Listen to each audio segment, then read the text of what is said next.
at this point. It's going to be all prophets for the most part. All right, so Zechariah Chapter 1. While our live gets ready here, I'm going to do recording to the cloud. Okay.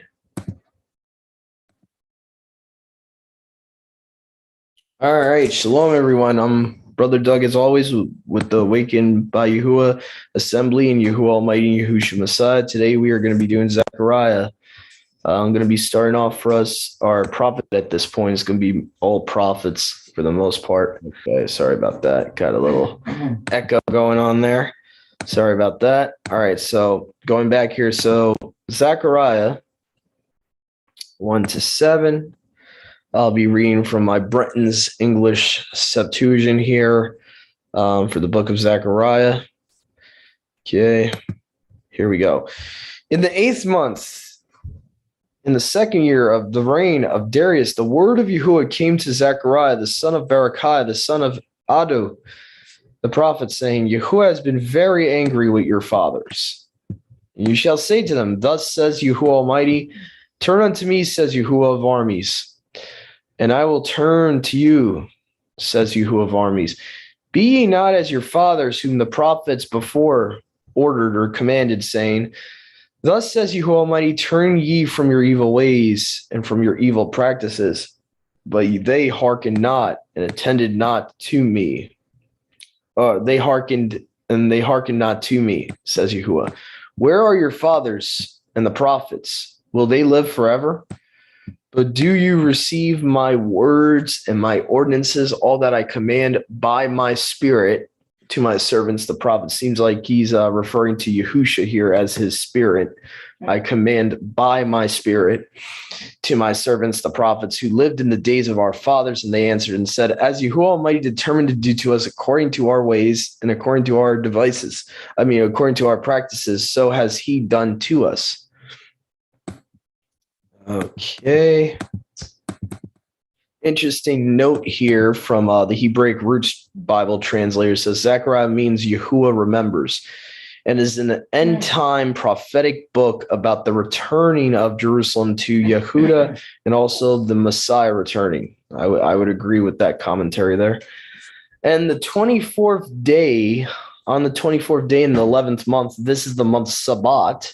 Interesting. That's a different word from the Hebrew. So that's kind of interesting that it's a form of the word Sabbath for that month. That's interesting.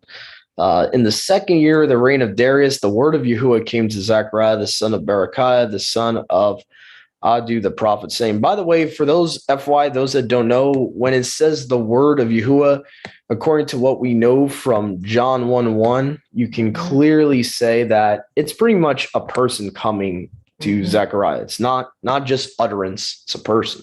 Okay, it's Yahushua. So he came to Zechariah. Right. Saying, I saw by night, behold, a man mounted on a red horse. Oh boy, we might be getting a parallel here to Revelations. A man mounted on a red horse, and he stood between the shady mountains, and behind him were red horses and gray and piebald and white, which pretty much that's the piebald, I'm assuming, is another word for black and white, I think, if I'm not mistaken, according to etymology dictionary. Okay, so you got a red horse and a marble colored horse for some reason. I don't know what the marbled one would represent, but anyway. And I said, what are these, my master? And the messenger spoke with me, the heavenly messenger, I should say, spoke with me, said to me, I will show you what these are. And the man that stood between these mountains answered and said to me, these are they whom Yahuwah has sent forth to go round the earth.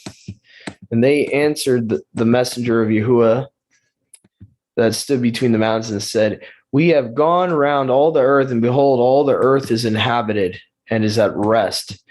And the messenger of Yahuwah answered and said, O Yahuwah Almighty, how long will you have no mercy on Jerusalem and the cities of Yehuda, which you have disregarded these 70 years? Interesting. So we know for a fact in verse 12 here, this is giving us the chronological order of when this message is being given to Zechariah.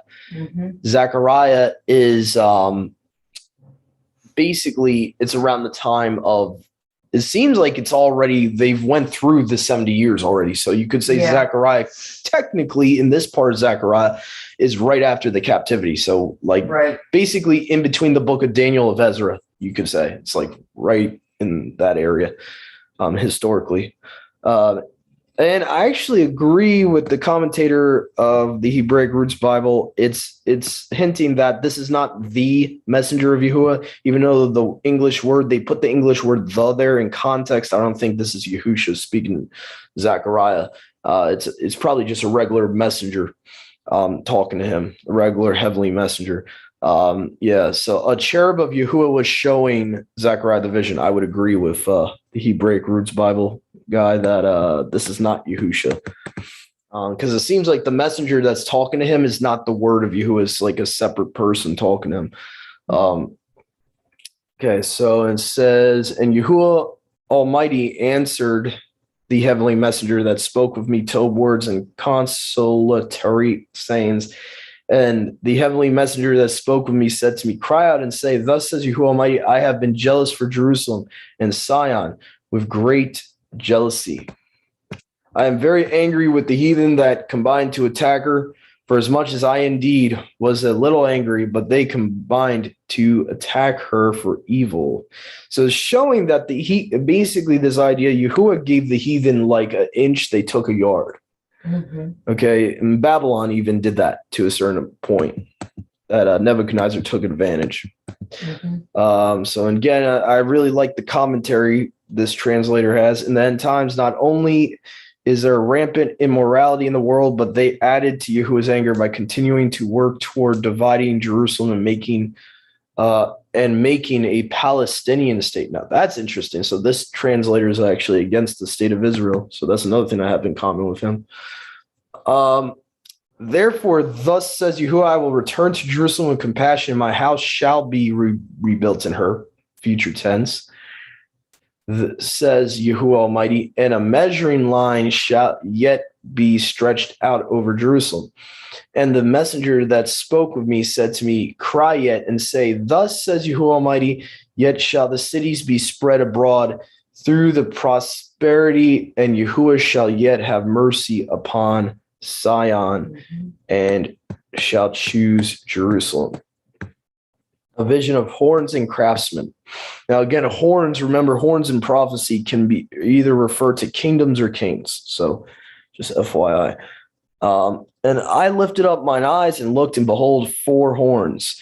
I said to the messenger, the heavenly messenger, or, if you prefer, Malach, that spoke with me, what are these things, my master? And he said to me, these are the horns that have scattered Yehuda and Yasharal and Jerusalem. In my opinion, it's probably talking about 4 kings. And Yahuwah showed me 4 artificers. And I said, what are these coming to do? And he said, these are the horns that scattered Yehuda, and they broke Yasharal in pieces, and none of them lifted up his head. These are come forth to sharpen them for their hands, even the 4 horns, the nations that lifted up the horn against the land of Yahuwah to scatter it. Interesting. So could this possibly be paralleling, with Daniel and the 4 horns there? I don't know. Just something to think about. Could have something to do with that. Could be referring to the 4 horns as, you got Greece, you got Media Persia, you got Babylon at that time. Rome historically was the 4th beast at Daniel's, Daniel's time period to Yahushua's time period. They would have interpreted that last 4th beast as Rome historically at that time period. So I'm just saying, could that be the 4 horns talked about here? I really don't know. It's kind of my inference or my theory here that it's pointing to the book of Daniel and paralleling there. Anyway, chapter. Oh, my bad. Go ahead, Brother Joshua. I didn't notice you had your hand up. Go ahead.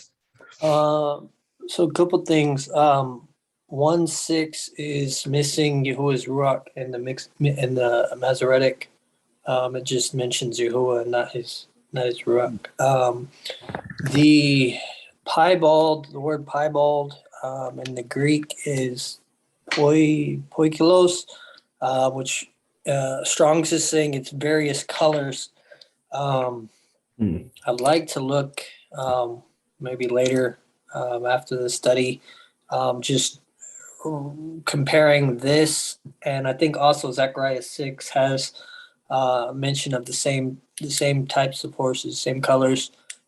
Compare though this with that and with Revelations. Either he's seeing just a portion of that of what John saw, or it's something different because not all the colors seem to match with the red and the white are the same words used in Revelations, the same Greek words, but the spotted in the ABP you don't have actually four. When you're reading the Britons and the Complete Apostles Bible, it seems to imply four different colors, but when you're reading the ABP and you're looking, it might be different in like an LXX, but when you're looking at the words being used, basically it's saying a reddish horse, and this one stood in the midst of the mountains, or of the shady mountains, and behind him reddish horses, same word as above, and white and spotted. So you're only seeing like three different. I think that piebald is not the right word. I don't think they translated that right. But you're only seeing three different colors in the ABP. You're seeing reddish, white, and then the third color is the poikilos, or various colors. It's also used in different parts of the New Testament as the word divers, or divers kinds, or divers sorts. I don't think it should be translated piebald, because it's not what the piebald. Yeah, piebald does not mean. It does mean different colors, piebald, but piebald's very specific what type of different colors. So I would agree with you there. That's a little misleading. Mine says brown. Because piebald, according to etymology dictionaries, that English word piebald means like marble, spotted, black and white, usually black and white spotted. So that kind of gives the wrong illusion, kind of gives you an idea that you're thinking of like black and white, like Dalmatian would be piebald. It gives the wrong idea. You're only seeing three different colors in this in 1:8. You're not seeing four. It seems to. Yeah. You also have multiple horses being talked about versus just the one. I think sometimes when you see these parallels, they're not always focusing on the whole prophecy. Sometimes certain prophets are only being shown a portion of what John would have saw. I think that's what's happening here, is that at that time, maybe not. Well, in Zechariah 6, it's he's seen almost the same exact vision, but in this chapter we just read, I would say it's really focusing only on like two of the four horses, it seems like, for whatever reason, or three of them. The pale green or the pale horse is not even mentioned, like you said. So it seems like he's only been showing a portion of that prophecy at this point in time, is what my answer would be to people saying, well, why is he not being shown all four horses? He's probably only being shown a portion of that prophecy at this time, before you get to chapter 6. Then you get to chapter 6, it's like 100% parallel. So yeah, we could go to that real quick. Let me see here. So that was in verse, see here, because I think it's in verse 8 of this chapter, mentions the horsemen in verse 7. Okay, so now Revelation 6, 2-4 is what they're referencing here. Okay. And then if you go to there, it says white horse who sat on it had a bow. So you got the white horse, you got the red horse, fiery red, as the Complete Apostles Bible puts, which is kind of interesting. Fiery red kind of hints to Satan being that horseman. And I know there's Christian traditions out there that the red horseman is Satan, the fiery red dragon,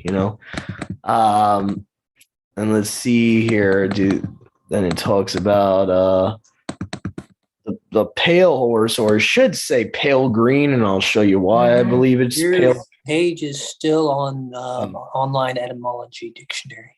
All right. Oh, thank you, bro, for letting me know that. All right, here we go. Yeah, so Complete Apostles Bible has fiery red, like I said, from the couple of verses earlier for the red horse, which I find interesting. So you got the white horse in verse 2, you got the fiery red in verse 4, and then you got the black horse that's supposed to represent death or Hades. Okay, and then you got the 4 living beings, which is how it should be translated, not beasts. They're not beasts, especially if you look at Ezekiel chapter 1. Okay. Then you have behold a pale horse, which if you go to the ABP plus, you look at the original Greek, it's not just pale, it's pale green. Okay, so that would be like if you took like paint, like you'll see these pale green colors that you see in paints and crayons, where it's like olive green, it's like a whitish, very white, clear green. So that's what it's referring to, rather than just pale, because people will think, oh, it's just a white, it's just like a see-through type of horse. No, it's talking about pale green, and that's G5515 chloros, probably where we get the English word chlorine from. Green, pale, greenish, verdant. So that's something that you really don't realize is that's actually talking about a pale green horse. To your brother Joshua's point, though, you really don't get a pure parallel to Revelation 6 until you get to Zechariah 6. And then you see these same 4 horses, pretty much, except that they omit the pale green word. For some reason it changes, or it's different in Zechariah 6. For some reason they have, I think it says dapple gray. See here, it says the 4th horse spotted in dapple gray. If you go to the Greek word here, dapple gray, salmos, it's a completely different word, which doesn't make any sense. That doesn't. This is talking about psalm. Why would that be there as a color? Yeah, so there's some monkeying going around here, because that doesn't even. It's talking about, according to Thayer's and Strong's, it's talking about psalms. Why would that be a color? Go ahead, brother Joshua. Just looking in that, and then also like seeing words in the Strongs yesterday in the ABP, but then also trying to find out what they were in the LXX. I really think there's been some monkeying going around. I just took the word that says dapple gray, but the Strong says salmos. I took what it. I went to the actual Greek, like the LXX, and I the ABP, and I highlighted the Greek and I ran it through Google Translate, and Google Translate gives you something completely different as well. It says it means fish. Interesting. I have a couple of parsed versions of the Septuagint here. This, I think, is most likely using the same thing as the Bretons, this Greek OT plus here. There's definitely a different word from what the ABP is saying, because this last word of the verse is poikilos, which actually goes back to the same word that's used in Zechariah 1, interestingly enough, various colors or variegated. So at least that's a color. I don't know where the ABP is getting that other word that is salmos, referring to psalms. I don't know how the heck they got that in the text, but this seems at least to point to a color, and possibly pointed to the mistranslation of piebald. That same word that's mistranslated as piebald in Zechariah 1. For some weird reason, though, you're having an inconsistency with the color of the 4th horse. I don't know why that is. Could be monkey going around. And mine only has 3 horses. That's very disturbing. Well, Zechariah 1's only supposed to have 3 horses. Oh, okay. Zechariah 6, Mom, is the actual parallel with Revelation 6, which I find interesting, because Yahuwah inspired these translators to use the exact same chapter numberings for the parallel here. So people that say, oh, the Bible's not inspired. Okay. You think man is going to have that much luck that he's going to get the same numerical chapter numbers for two different books to have a parallel prophecy? Okay. All right. Yeah, I'll side with the opinion of that's proof of inspiration in my opinion. But Definitely. But anyway, either way, you have like a minor little problem here with the colors of the horses. There's the last horse for some reason is not, they don't have the word for pale green in Zechariah 6 there. I don't know why, but anyway. Any which way. Great point you brought up, Brother Joshua. All right, so we're going to go to Zechariah 2 now. And I'm going to go back to my regular English translation here. Okay, so it says, and I lifted up my eyes and looked, and behold, a man in his hand a measuring line. And I said to him, where do you go? And he said, to measure Jerusalem, to see what is the breadth of it, what is the length of it. So breadth just means, guys, like you learn in math class, it's like the area, Okay, so and he's actually measuring the area, the width, and then the length. Okay, and behold, the messenger spoke with me, stood by, and another messenger went forth to meet him. So this is kind of similar to Daniel. Remember where Daniel 10, how Daniel's encountering two different heavenly messengers, and okay, so behold, the messenger that spoke with me stood by, and another messenger went forth to meet him, and spoke to him, saying, run and speak to that young man, saying, Jerusalem shall be fully inhabited by reason of the abundance of men and cattle in the midst of her. Okay. And I will be to her, says Yahuwah, a wall of fire round about it. And I will be for a splendor in the midst of her. I don't know where ho comes from. Lancelot, really, bud? Old words become old English. No, this is why I got to change my Septuagint sometimes, because sometimes Lancelot, he gets his little Christian thing in there. All right. Up. Yeah, that's what it should be, not ho. Up, flee from the land of the north, says Yahuwah, for I will gather you from the four winds of heaven, says Yahuwah, to Zion. Deliver yourselves, you that dwell in the daughter of Babylon. Now, I would make a note of this verse here because this is like a parallel to even the book of Jeremiah where it says the same thing, get out of Babylon. Okay, so this clearly, by the way, this is talking about at that time period, because I know a lot of people say, well, this is future. Yeah, it could be future. It could be referring to what's referred to in Revelations 18. But another thing to keep in mind is there are partial fulfillments of prophecy. Okay. And this could be referred to at that time period, like physical Babylon, when the house of Yehuda was coming out. Remember, we just read in the previous chapter, historically, this prophecy was given to him when the 70 years have ended. So just keep in mind, there could be multiple fulfillments of prophecy. Just keep in mind that. Okay. Thus says Yahuwah Almighty, after the splendor has he sent me to the nations that spoiled you, for he that touches you is one that touches the apple of his eye. For behold, I bring my hand. Okay, so again, that's alluding to Yahushua there, the right hand of Yahuwah, okay? I bring my hand upon them, and they shall be as spoiled to them that serve them, and you shall know that Yahuwah Almighty has sent me. Rejoice and be glad, O daughter of Zion, for behold, I come and will dwell in the midst of you, says Yahuwah. Oh, where have we heard that before, that he dwells in the midst of us? So Zechariah 2:10. Anyone that has that scripture from the Brit, the New Testament, where Yahushua says where two or three are gathered, I'm in the midst of them, just feel free to put that in the chat. And many nations shall flee for refuge to Yahuwah in that day. That's a key phrase, in that day. Okay. They shall be for a people to him. Wait a minute. Many nations. What's the word for many nations here? This is where a lot of BHIs don't like this. Ethnos. Oh, you mean ethnicities? Yeah.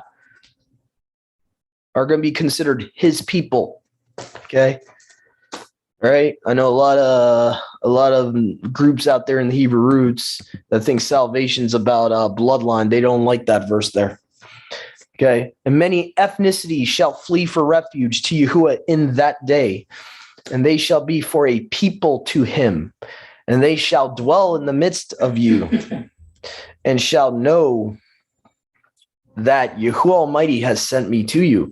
And Yahuwah shall inherit Yehuda as his portion in the set apart land. He will yet choose Jerusalem. Okay.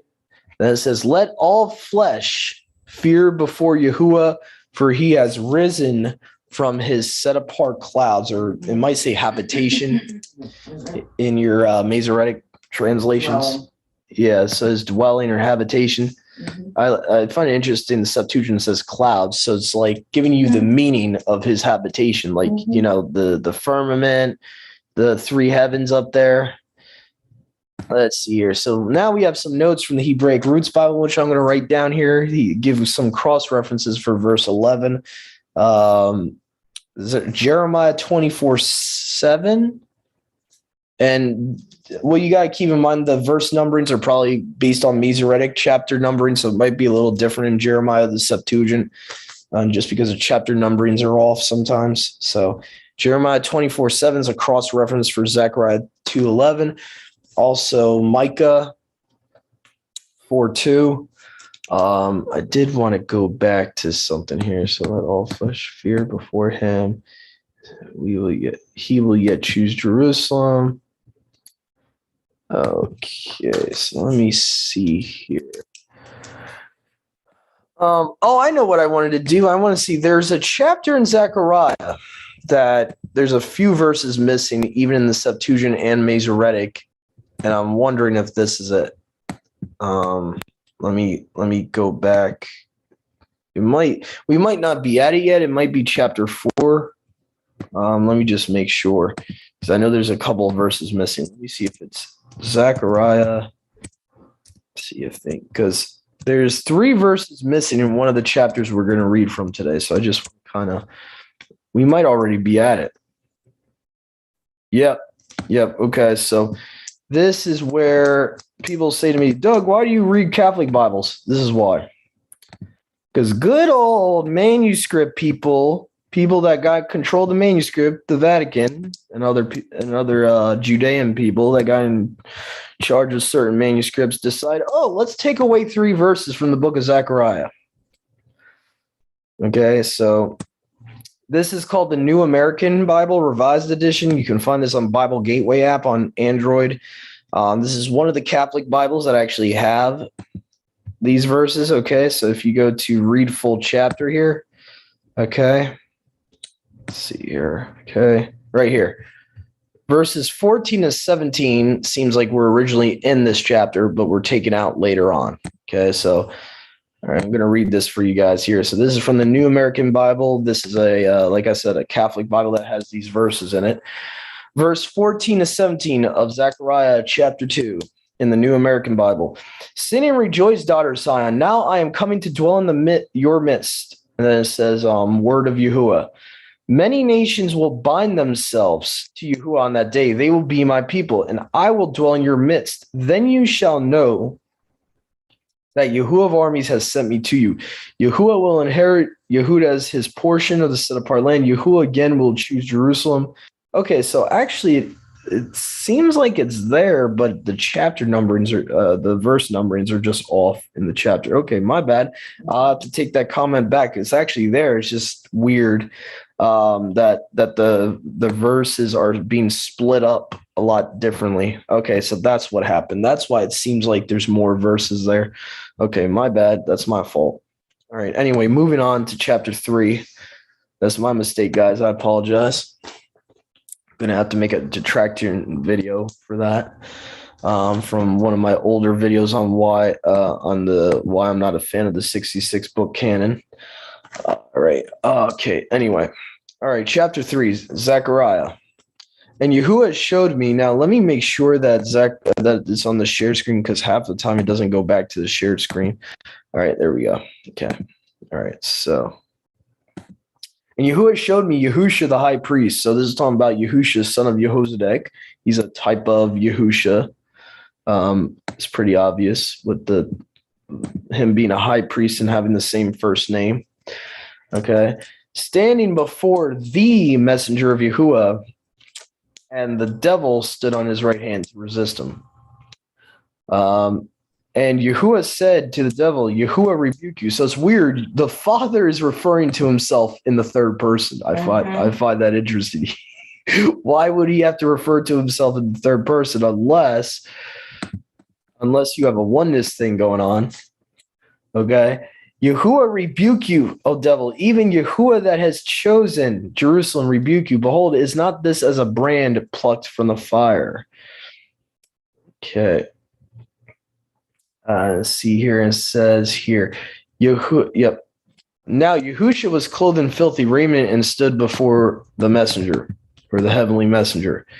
And Yahuwah answered and spoke to those who stood before him, saying, take away the filthy raiment from him. And he said to him, behold, I have taken away your lawlessnesses, and clothe ye him with a long robe, and place a pure mitre, or, crown, turban on his head. So they placed a pure turban on his head and clothed him with garments, and the heavenly messenger of Yahuwah stood by. And the heavenly messenger of Yahuwah testified to Yahushua, saying, thus says Yahuwah Almighty, if you will walk in my ways and take heed to my charges, then shall you rightly rule my house. If you will diligently keep my court, then will I give you men to walk in the midst of these that stand here. Hear now, Yahushua the high priest, you and your neighbors, or you could say brothers, that are sitting before you, for they are, Breton, I'm going to kill you. Why you got to use stupid terminology like this? Come on, man.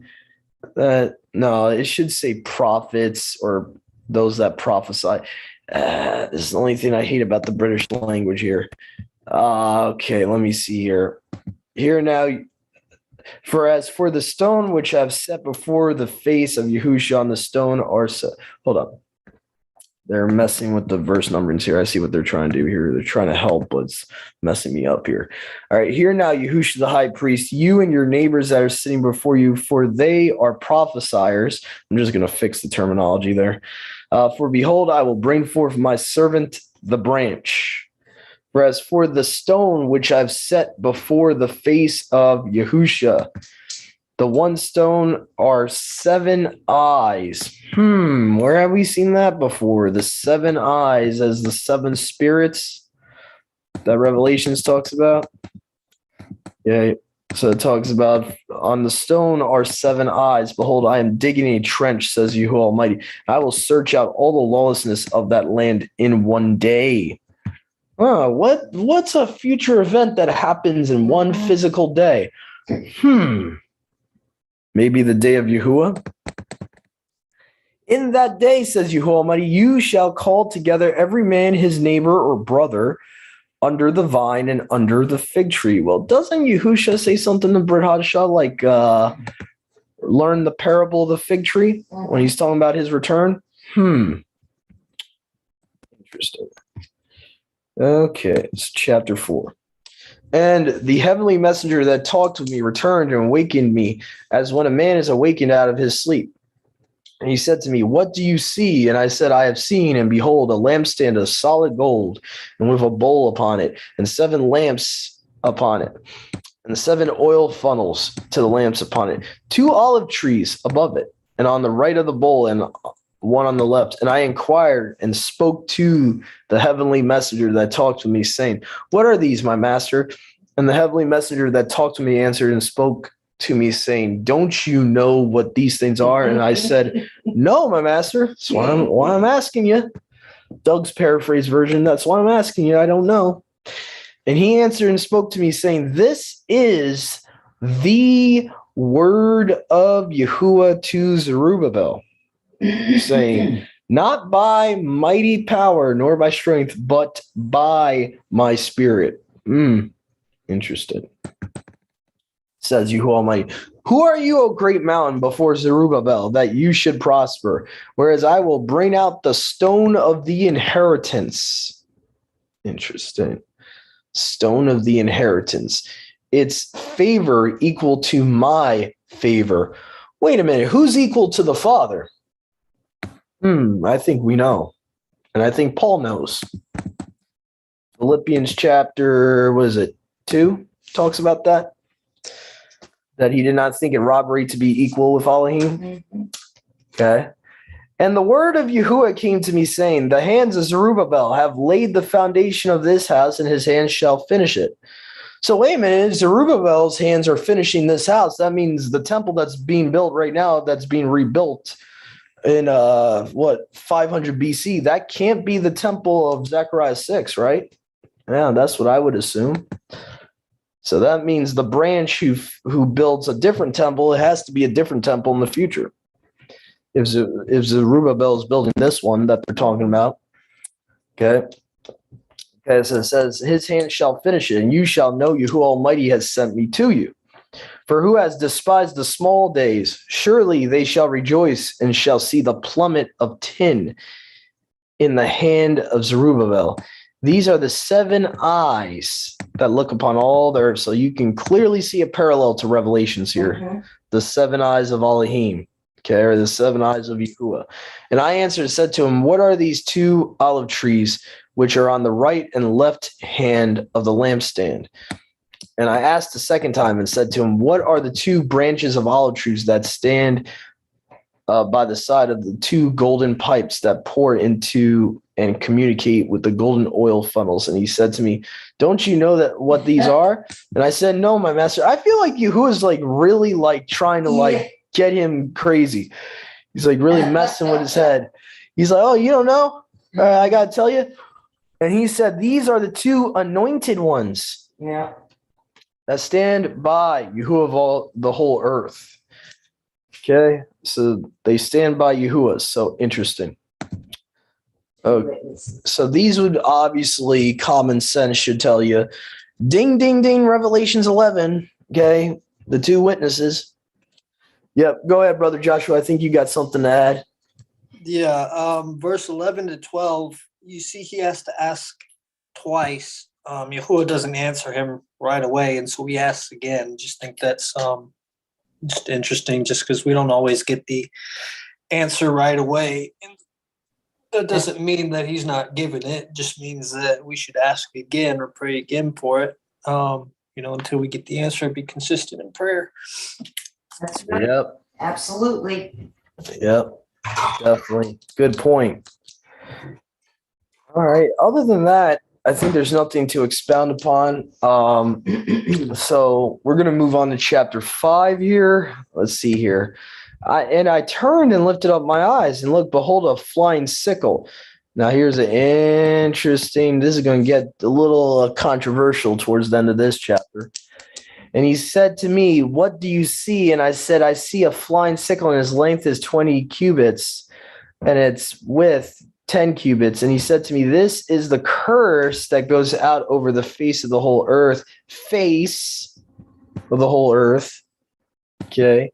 For every thief shall be punished with death on this side, and every false swearer shall be punished on that side.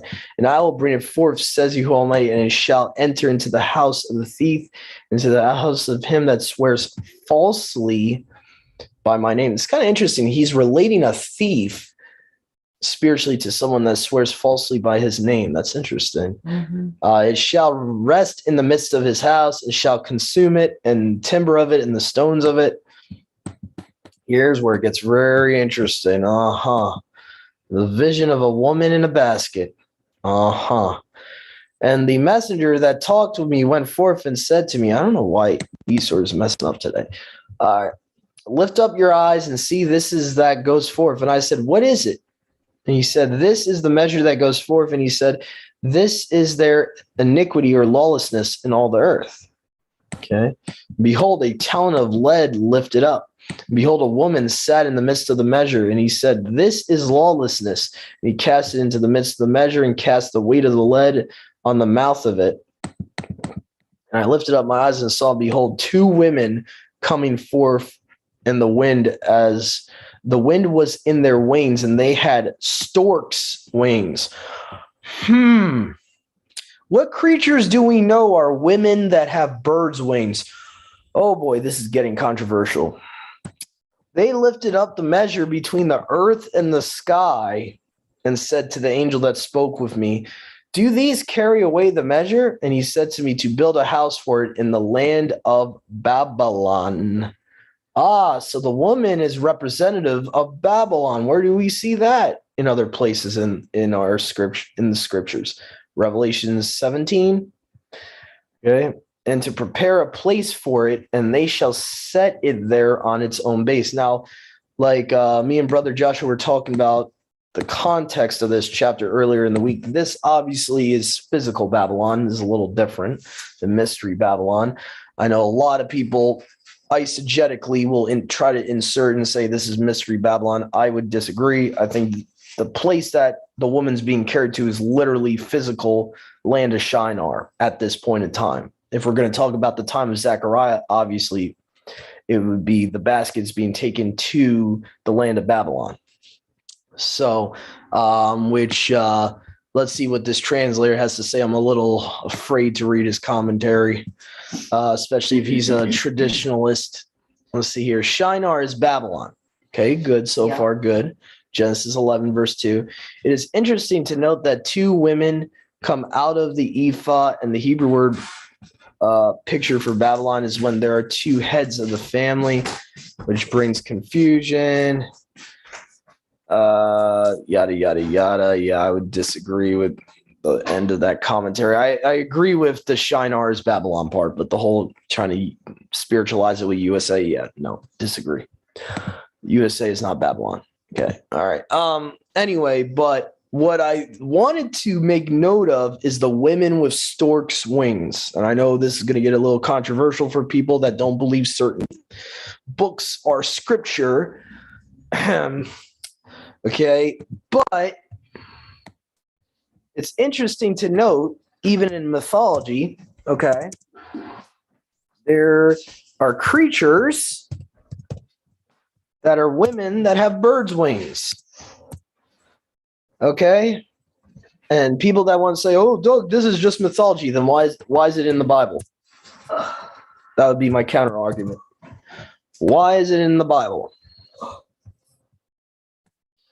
Okay, let's see if we can find it. All right, so basically these are the original images that you would see of sirens in early Greek mythology. You got demonic-looking women having wings of birds, okay? This is what you literally would get in early depictions of them. Later depictions is what we would call today the mermaids, and according to the book of Enoch, chapter 19, the women of the Watchers became these creatures. Okay, so they were cursed to be these creatures. They were not born as these creatures, but they were cursed to become sirens. And I wonder, even though we don't have a lexicon or concordance for the Ethiopian language, I wonder what the word become is in that context, if it has anything similar to Nimrod. I don't know. That's more speculation, but anyway.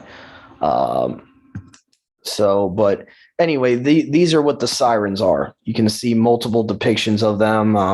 Modern times, usually it's half fish, half woman. But anyway, so they are sometimes depicted, though, as what Zechariah 5 talks about, women with bird wings. So just FYI, before you judge a matter, before hearing the whole matter, you might want to rethink what we've been taught is quote unquote mythology or fake. Just saying. Okay. Anyway, so we're going to continue on to chapter 6, unless we got anything else to really, I don't think we have anything to, go ahead, Brother Joshua. What's interesting is that we've talked about before that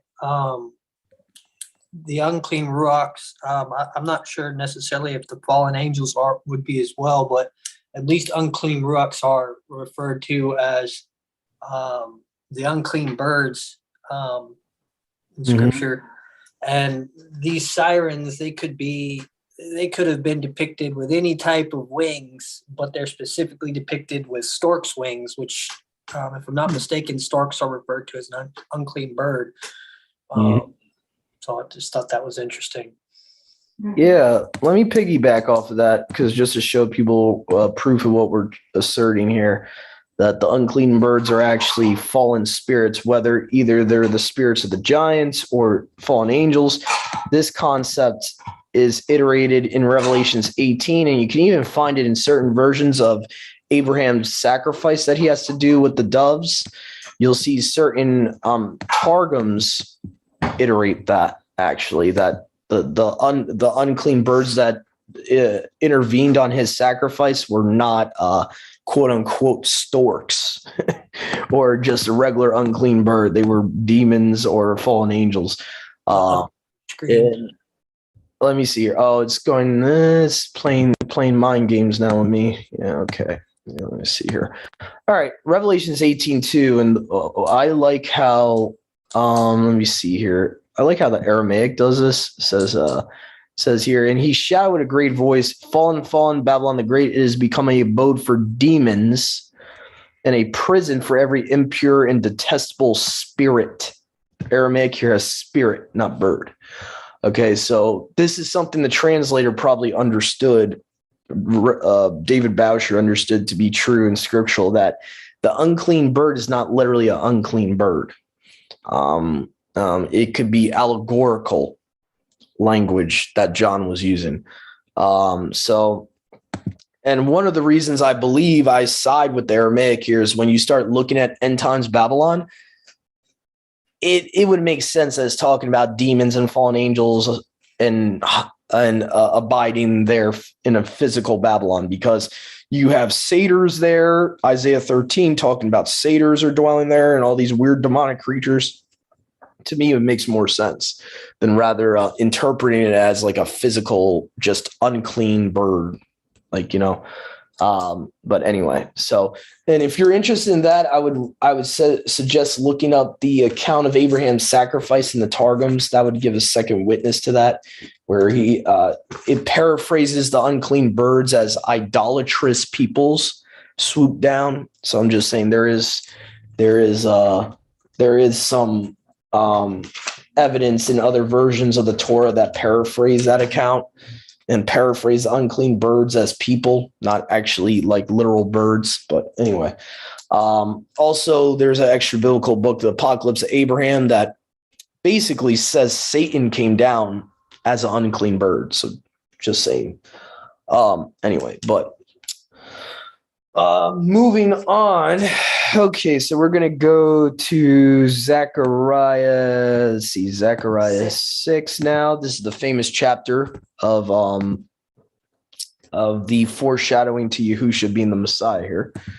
Okay, so Zechariah Chapter 6, and it says, "And I turned and lifted up my eyes and looked, and behold, 4 chariots coming out from between 2 mountains, and the mountains were brazen mountains." Interesting. So mountains of bronze in this vision.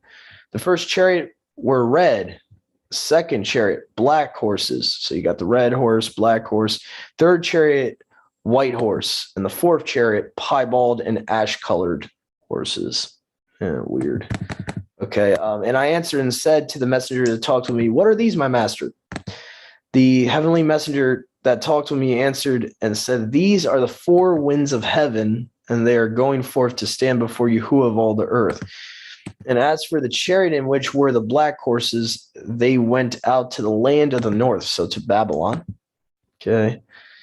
"And the white went out after them, and the piebald went out to the land of the south." So I wonder, Mom, would you think there might be a correlation between that and how you got the king of the north, king of the south, Could and all be, that in Daniel? could be. I'm just kind of theorizing here if there's any connection there.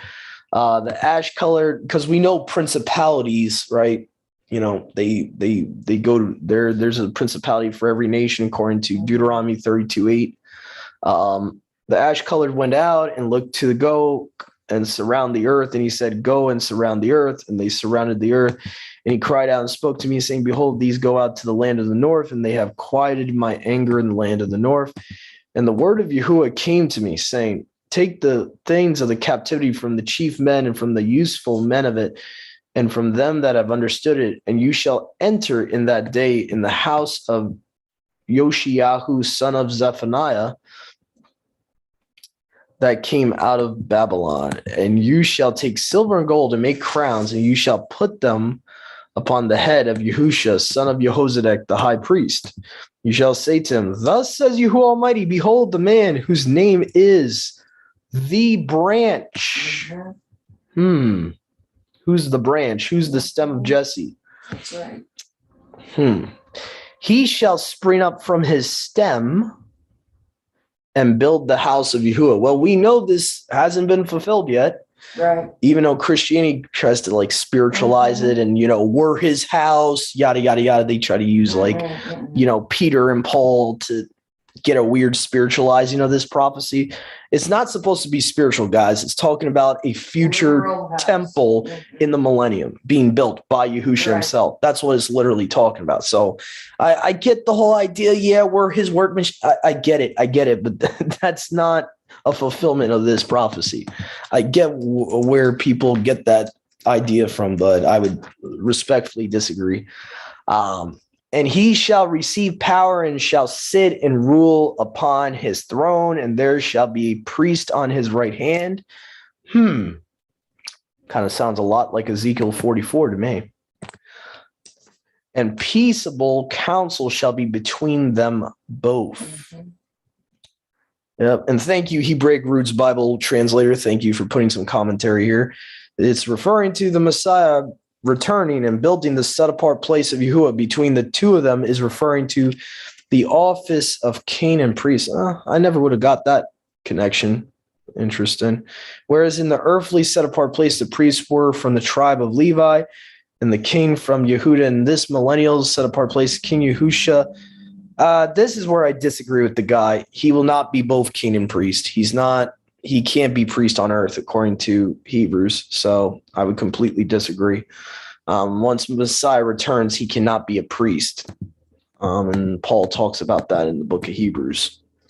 So I would disagree with the latter part of the guy's commentary. But anyway, moving on. And the crown shall be to them that wait patiently. Interestingly, that's something referenced in Revelations, talking about the word of my patience and all that, and don't let anyone take your crown and all that. And the crown shall be to them that wait patiently, and to the useful men of the captivity, and to them that have known it, and for the favor of the son of Zephaniah, and for a psalm in the house of Yahuwah. I wonder if the Masoretic version talks about a psalm. No, it doesn't. That's kind of weird. I don't know if that's a Masoretic thing or a translation thing. Because it has memorial here, Zikron. Yeah, memorial, writing. Interesting. I guess the Septuagint is giving you a better definition here. It says for a psalm in the house of Yahuwah, which would make a lot of sense if he's building a new temple and all that. Kind of make a lot of sense in that context. And so there's a cross reference for this for Revelations 19:12, a kingly crown and all that. Okay. Verse 15 of this chapter is the last verse here. And they that are far from them shall come and build in the house of Yahuwah. So again, it's talking about a building of a physical house. And you shall know that Yahuwah Almighty has sent me to you, and this shall come to pass if, here's the conditional part, if you will diligently hearken to the voice of Yahuwah your Elohim. So, according to, I don't know my opinion on this commentary or not, but I find it interesting. This guy is trying to correlate Ezekiel 37 with this and saying that these would be resurrected Israelites who would partake with Messiah in the rebuilding of the set-apart place of Yahuwah, referring to the millennium. Possible. I'll give him the benefit of doubt. Could be possible. I want to look more into that, but could be possible that there's a correlation there. I want to look more into that, though, before I say whether it's true or not. That's a correct interpretation there, but find it interesting. So anyway, go ahead, Brother Joshua, before I do the last chapter of Zechariah, or Zechariah portion. Yeah, a couple things. 6:14 is extremely different in the Masoretic versus the Septuagint. The Septuagint says, "And the crown shall be for them who wait, and for them who have been kind to the captives, and for them who have taken notice of them, as a token of the gratitude of the son of Zephaniah, and as a psalm in the house of Yahuwah. The Masoretic reads, and the crown shall be to Helem, and to Tobiah, and to Jediah, and to Hen the son of Zephaniah, for a memorial in the temple of Yahuwah. Extremely different. Also, though, the ordering of the horses, something else I noticed, is that they're different than in Revelation and the order that they come. If I'm not mistaken, that the first chariot that comes, or the first horse that comes in Revelations was the white. And this one, the first one that you have coming is the red. You don't have the white one coming until the third. It says the third chariot, white. Maybe he just saw them in a different order. But it also seems like they're not doing the same work that the horses in Revelations are doing. Not saying that this is not the same vision, but I'm wondering if it's something completely different, just similar.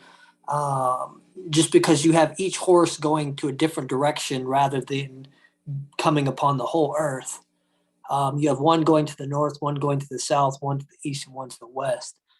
I don't know.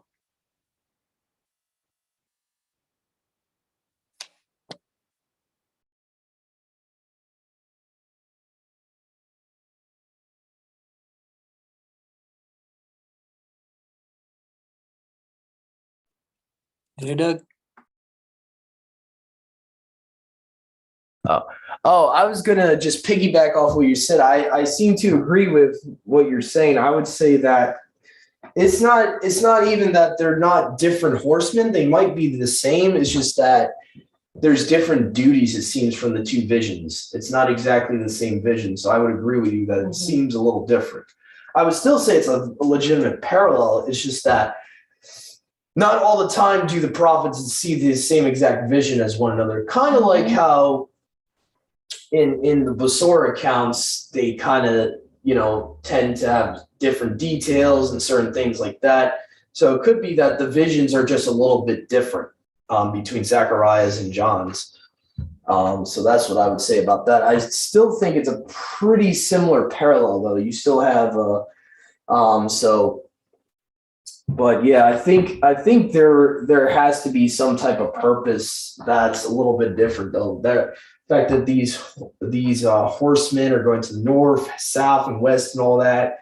I just wonder if it has anything to do with what happens with, I don't know. I would like to look more into that, and if there's any connection between that and the King of the South, King of the North, and all that with the Beast campaign, if that Zechariah prophecy has anything to do with that. I'm kind of wondering. Because I wonder what's the purpose of one of them going to the land of the north, Babylon. So that's just something I might want to look into in the future. But yeah. Yeah, definitely interesting. That's a little different than Revelations. All right, so we're at the last chapter, Zechariah portion here. Okay, so this is going to be a call for right ruling and mercy. For it came to pass in the 4th year of Darius the king, so we know that this has to be around the time that Darius is still king over Babylon and all that. So you got the Medes and Persians empire here.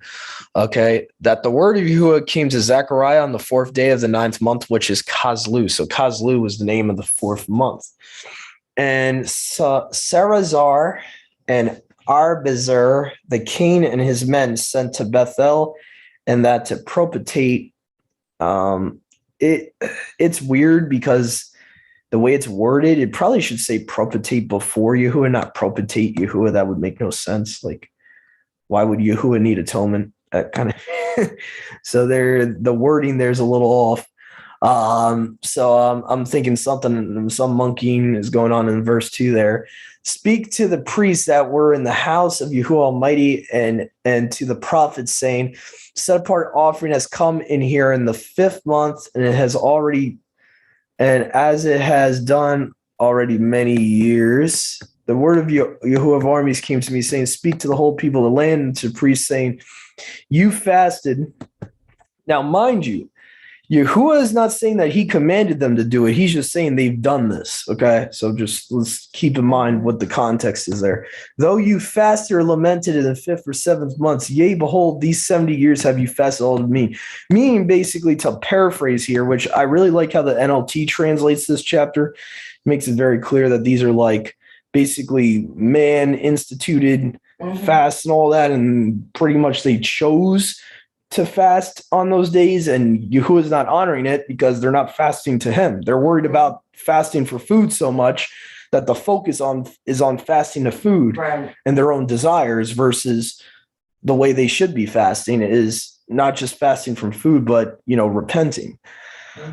So it even says, and if you eat or drink, do you not eat or drink to yourselves? Meaning, like, when you do eat or drink, you're just thinking about yourselves. You're not giving thanks to me. You're not thanking me after you're filled, which is actually a commandment in the Torah, by the way, to thank Yahuwah for our food after we eat. Are not these the words which Yahuwah spake by the former prophets when Jerusalem was inhabited and in prosperity, and her cities round about her, and the hill country and the low country was inhabited? And the word of Yahuwah came to Zechariah, saying, thus says Yahuwah Almighty, rightly rule righteous, right ruling, and deal mercifully and compassionately everyone with his neighbor, and oppress not the widow or the fatherless or the stranger or the poor, and let none of you remember his heart, the injury of his brother. But they refused to attend and madly turned their back and made their ears heavy, so that they should not hear. And they made their heart disobedient, so as to not hearken to my law and the words which Yahuwah Almighty sent forth by his Spirit, by the former prophets. So there was great wrath from Yahuwah Almighty. And it shall come to pass that as he spoke and they hearken not, so shall they cry, and I will not hearken, says Yahuwah Almighty.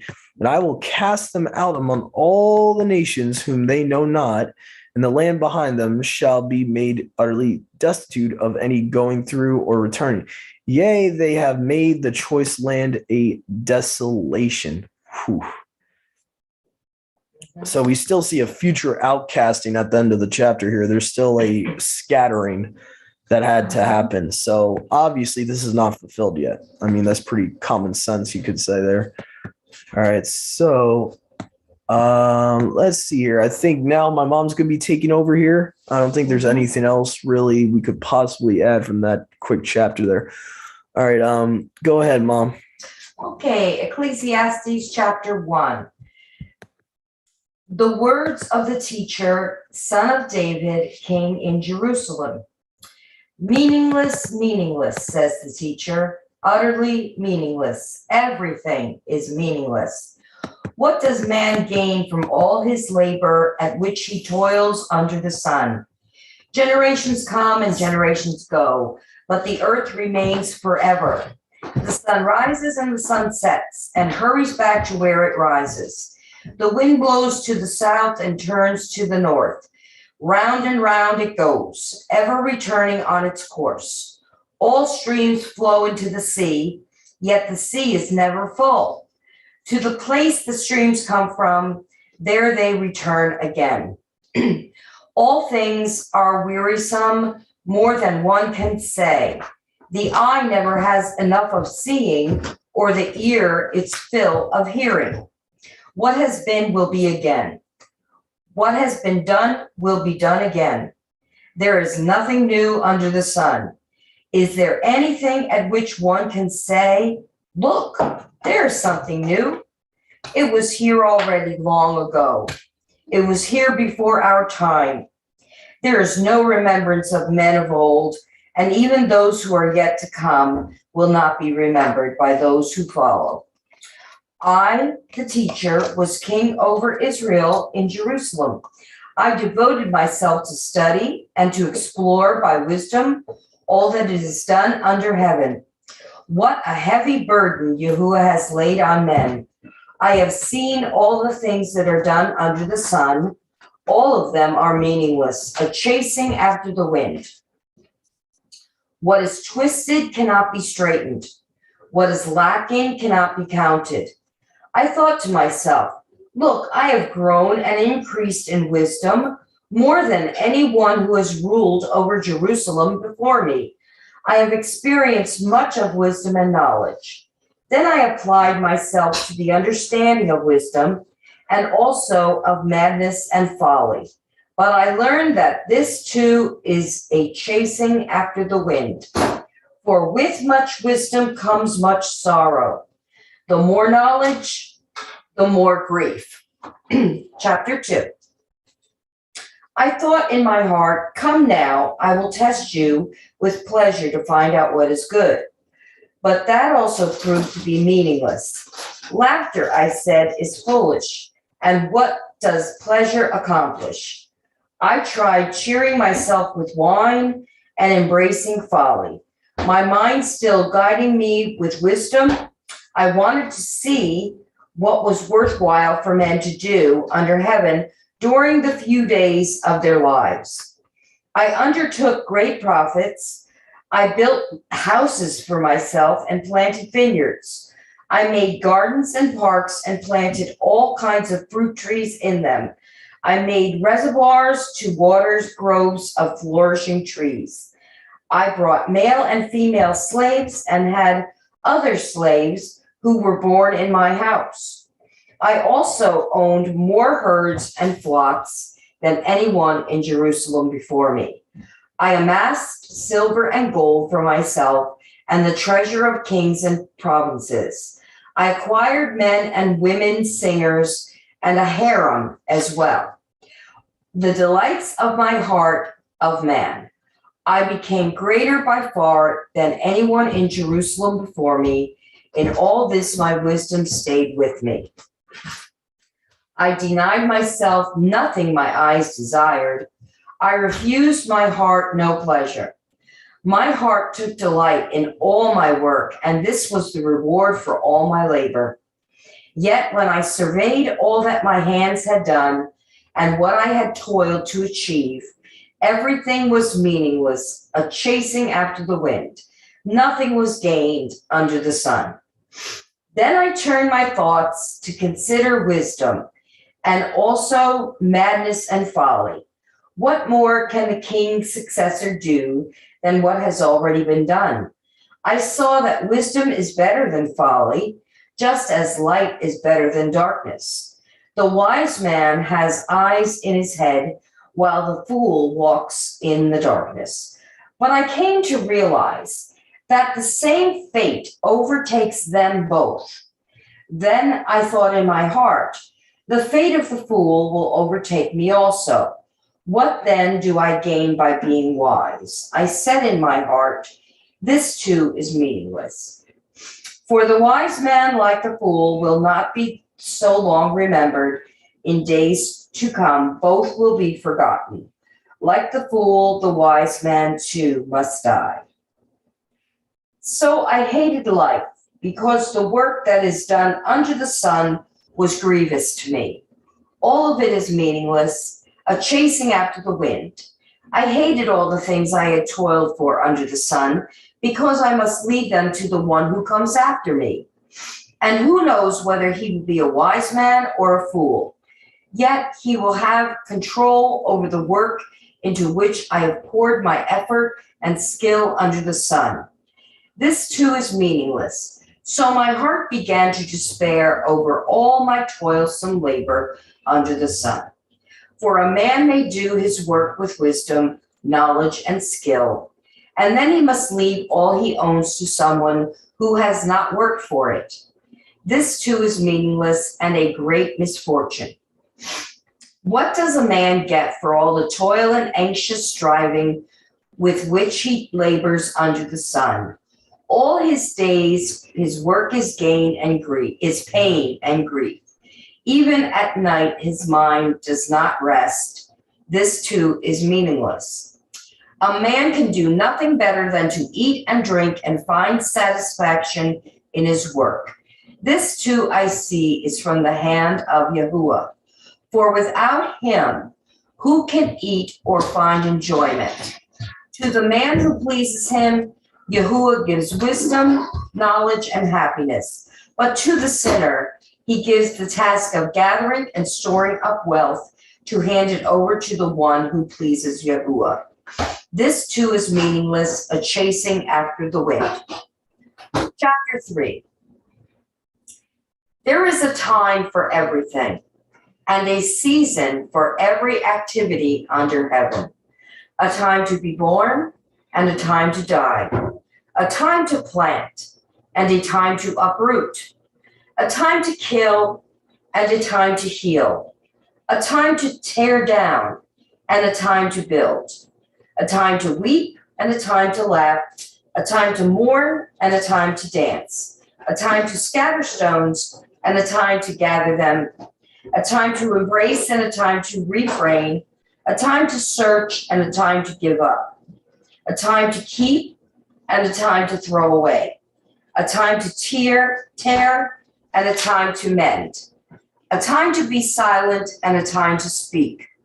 A time to love, and a time to hate. A time for war, and a time for peace. What does the worker gain from his toil? I have seen the burden Yahuwah has laid on men. He has made everything beautiful in its time.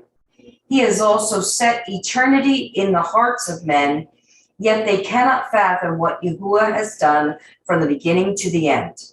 I know that there is nothing better for men than to be happy and to do good while they live, that every man may eat and drink and find satisfaction in all his toil. This is the gift of Yahuwah. I know that everything Yahuwah does will endure forever. Nothing can be added to it, and nothing taken from it. Yahuwah does it so men will revere him. Whatever is has already been, and what will be has been before. And Yahuwah will call the past to account. And I saw something else under the sun. In the place of judgment, wickedness was there. In the place of justice, wickedness was there. I thought in my heart, Yahuwah will bring to judgment both the righteous and the wicked, for there will be a time for every activity, a time for every deed. I also thought, as for men, Yahuwah tests them, so that they may see that they are like the animals. Man's fate is like that of the animals. The same fate awaits them both. As one dies, so dies the other.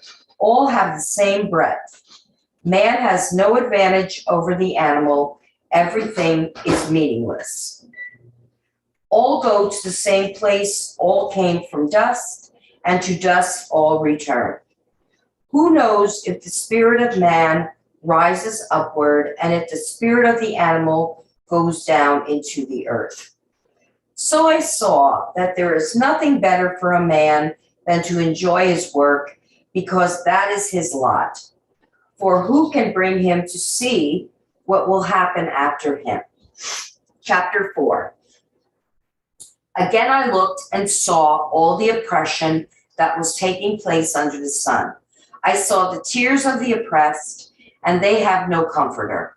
Power was on the side of their oppressors, and they have no comforter. And I declared that the dead who had already died are happier than the living who are still alive. But better than both is he who has not yet been, who has not seen the evil that is done under the sun. And I saw that all labor and all achievement spring from man's envy of his neighbor. This too is meaningless, a chasing after the wind. The fool folds his hands and ruins himself. Better one handful with tranquility than two handfuls with toil and chasing after the wind. Again, I saw something meaningless under the sun. There was a man all alone. He had neither son nor brother. There was no end to his toil. Yet his eyes were not content with his wealth. For whom am I toiling, he asked, and why am I depriving myself of enjoyment? This too is meaningless, a miserable business. Two are better than one, because they have a good return for their work. If one falls asleep, his friend can help him up. But pity the man who falls and has no one to help him up. Also, if two lie down together, they will keep warm. But how can one keep warm alone? Though one may be overpowered, two can defend themselves. A cord of 3 strands is not quickly broken. Better a poor but wise youth than an old but foolish king who no longer knows how to take warning. The youth may have come from prison to the kingship, or he may have been born in poverty within his kingdom. I saw that all who lived and walked under the sun followed the youth, the king's successor. There were no end to all the people who were before them. But those who came later were not pleased with his successor. This too is meaningless and a chasing after the wind. Chapter 5. And it's entitled in my preface, Stand in Awe of Yahuwah. Guard your steps when you go to the house of Yahuwah. Go near to listen rather than to offer the sacrifice of fools who do not know that they do wrong. Do not be quick with your mouth. Do not be hasty in your heart to utter anything before Yahuwah. Yahuwah is in heaven and you are on earth, so let your words be few. As a dream comes when there are many cares, so the speech of a fool when there are many words. When you make a vow to Yahuwah, do not delay in fulfilling it. He has no pleasure in fools. Fulfill your vow. It is better not to vow than to make a vow and not fulfill it. Do not let your mouth lead you into sin, and do not protest to the temple messenger, my vow was a mistake. Why should Yahuwah be angry at what you say and destroy the work of your hands? Much dreaming and many words are meaningless. Therefore, stand in awe of Yahuwah. If you see the poor oppressed in a district and justice and rights denied, do not be surprised at such things, for one official is eyed by a higher one, and over them both are others higher still. The increase from the land is taken by all. The king himself profits from the fields. Whoever loves money never has money enough. Whoever loves wealth is never satisfied with his income. This too is meaningless. I think he's talking a lot about his own life right there. As goods increase, so do those who consume them. And what benefit are they to the owner, except to feast his eyes on them? The sleep of a laborer is sweet, whether he eats little or much, but the abundance of a rich man permits him no sleep. I have seen a grievous evil under the sun, wealth hoarded to the harm of its owner, or wealth lost through some misfortune, so that when he has a son, there is nothing left for him. Naked a man comes from his mother's womb, and as he comes, so he departs. He takes nothing from his labor that he can carry on his hand. This too is a grievous evil. As a man comes, so he departs. And what does he gain, since he toils for the wind? All his days he eats in darkness, with great frustration, affliction, and anger. Then I realized that it is good and proper for a man to eat and drink, and to find satisfaction in his toilsome labor under the sun during the few days of life Yahuwah has given him. For this is his lot. Moreover, when Yahuwah gives any man wealth and possessions and enables him to enjoy them, to accept his lot and be happy in his work, this is a gift from Yahuwah. He seldom reflects on the days of his life, because Yahuwah keeps him occupied with gladness of heart. I think there was a lot of self-reflection there from Solomon. Some of this seems really, really dark, I was thinking as reading it, and it kind of is heartbreaking, truthfully, Yeah. to see how much of his life he really regretted. I find that absolutely heartbreaking. You know, I am glad that he came to this realization. I am glad that he realized all of his, you know, frivolity and chasing things, that his eyes saw that truly this was not what it's about at all. So I think that if there's any lesson that we can learn from him here, it's that those things are not the things that we should be chasing after. And how unfortunate it seems so many of the people that we see around us, that's exactly what they're chasing. So that's kind of what I see here.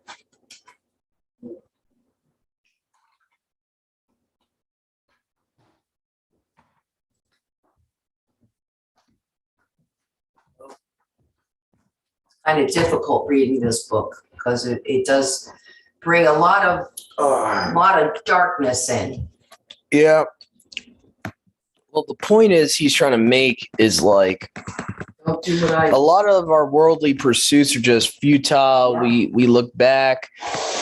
Everything is Yeah. the majority of the stuff in this world is worthless. Yeah. That's the point he's really trying to make. It's don't go chasing after that stuff. Chasing after possessions is pointless because it's gonna go. When are you gonna take it with you when you die? Yeah. So that seems to be the point of what he's saying here. Yeah. Okay, so I mean, a lot of this is like wisdom that he's learned from his own experiences. So I'm trying to see if there was a couple of things that kind of were Make your words few. well, not just that. There were certain concepts it seems like he was drawing from the book of Job and other books. Especially with the creation, a lot of people just kind of overlook it because of our heliocentric mindset. You see verse 5 of chapter 1 right here says the sun rises and the sun goes down and draws towards its place. And we were talking about this last night about how, you know, the sun rising and setting on the flat earth and all that. So some of the stuff that Solomon talks about in this book is not just wisdom, but it's not just poetry. See, the reason they want to label it poetry, because if you take certain things in Ecclesiastes and Job literal, then it gives you a different cosmology than what we're taught in school. So there's a reason they call it poetry. Yeah. Okay. They don't want you to interpret it literally, because if you do, guess what? Job's telling you we don't live on a globe. Hate to be the bearer of bad news. Read the whole book of Job. All it talks about the foundations and this and that and the circle of the earth. Okay, sorry, no, that's not a globe. A circle's not a ball. Two different things. Okay, so there's a reason why they categorize it as a poetry book, because they want you to take it allegorically. That's why. But anyway, so there's nothing new under the sun. I think that's one of the most important verses of chapter 1 that my mom read was there's nothing new. You think something's new, a new invention, you might want to research about the pre-flood world, guys. They had vast technological advancements in a lot of these pre-flood stories, like the lost city of Atlantis. All these legends there's probably some truth to that. Okay, they had probably farther technological advancement than we have today. Okay, so that's why he's saying someone says there's a new thing. No, there hasn't been. It's the same thing from ages past, verse 10. And so Solomon's actually hinting at, like, you think of anything that comes out that is supposedly new? Yeah. No, it's not. Right. Okay. Let's see here. So obviously we know it's Solomon here, even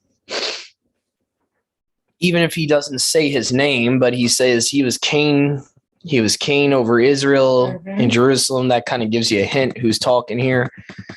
Okay. Then chapter 2, I don't think there was anything really, really stood out to me in chapter 2. The later you get into this book, you'll start seeing weird differences between the Masoretic and Septuagint. The later chapters of this book, is extremely different. Okay, talk about the treasures, yada yada, all the wealth he obtained. Okay. What I find interesting too, does chapter 1 talk about what chapter is it? It talks about much studying. Yeah, here we go. This is one of my favorite verses from chapter 1. The abundance of wisdom is abundance of knowledge, and he that increases knowledge will increase sorrow. Yeah. I totally get that at this point in my walk. I understand what he's saying by that. The more you learn, the more you hate the world, and you hate True. how ignorant people are, and it just makes you sad.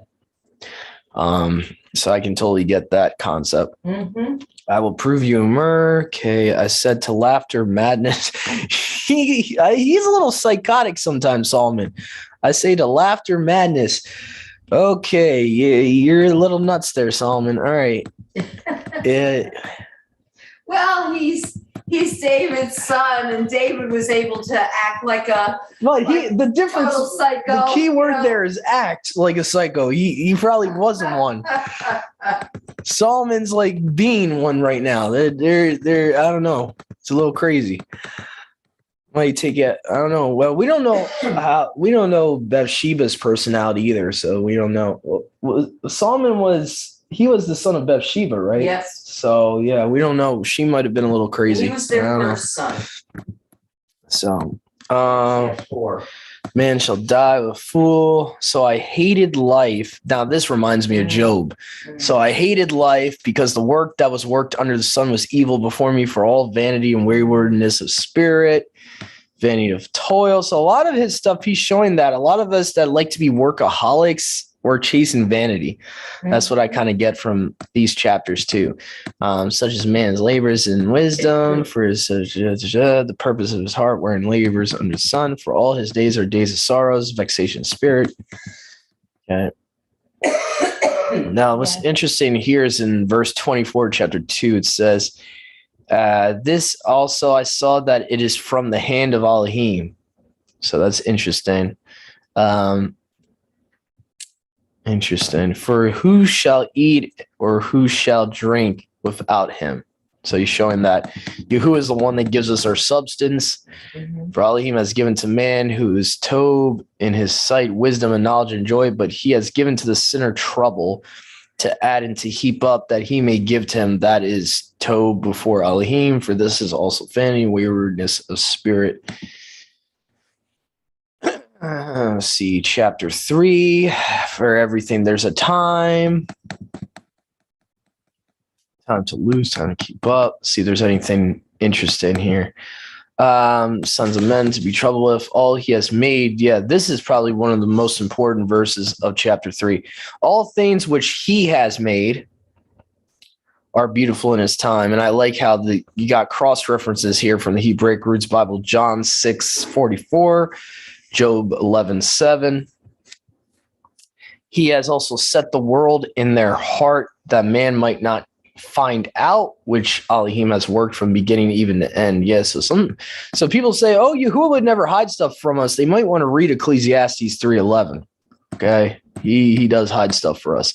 We're not meant to know everything. That's right. Contrary to popular belief, you don't need to know every little detail. Okay. I know that there is no Tov in them except for a man to rejoice. Now, this reminds me of Paul, how he talks about, how there's no good in me. Kind of reminds me of what Solomon is saying here. I know that there's no good in them except for a man to rejoice and do Tov in his life. So there's a lot of stuff, like King Solomon is talking about a lot of stuff we see in other books of scripture.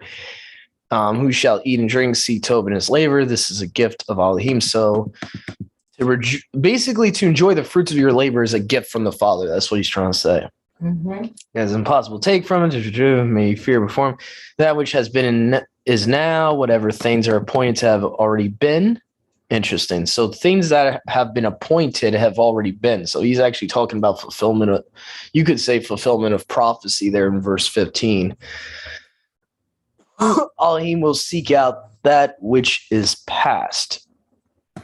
And moreover, I saw under the sun the place of right ruling. There was the wicked one. In the place of righteousness, there was the righteous one. Interesting. It's interesting. The Septuagint says the wicked one. I wonder if that's supposed to be like prophetic or something. Okay, one's not actually there. All right, never mind. That's okay. That's that. You know what's funny? The Greek word for wicked it's almost like absinthe. That's interesting. Like the drink absinthe. That's interesting. Asebes, destitute of reverence. So basically, you have no awe or fear towards the Creator, condemning the Creator, condemning Yahuwah, being impious. Interesting. And I said in my heart, Elohim will judge the righteous and the wicked. Okay, so now this is key here. This is for Jewish people that say, oh, this is a New Testament idea that the great white throne judgment and all that. That's a New Testament concept. And nowhere in Tanakh does it say he's going to judge the righteous and the wicked. Well, it says it right here. Ecclesiastes 3:17. I said in my heart, Elohim will rightly rule the righteous and the wicked. For there is a time there for every action, for every work. So King Solomon obviously knew that there was going to be a judgment after the end and all that. I said in my heart concerning the speech of the sons of man, Elohim will judge them, and that to show that they are beasts. Now, a lot of people will say this, and they'll try to get a weird doctrine out of this one verse, like we're just like beasts.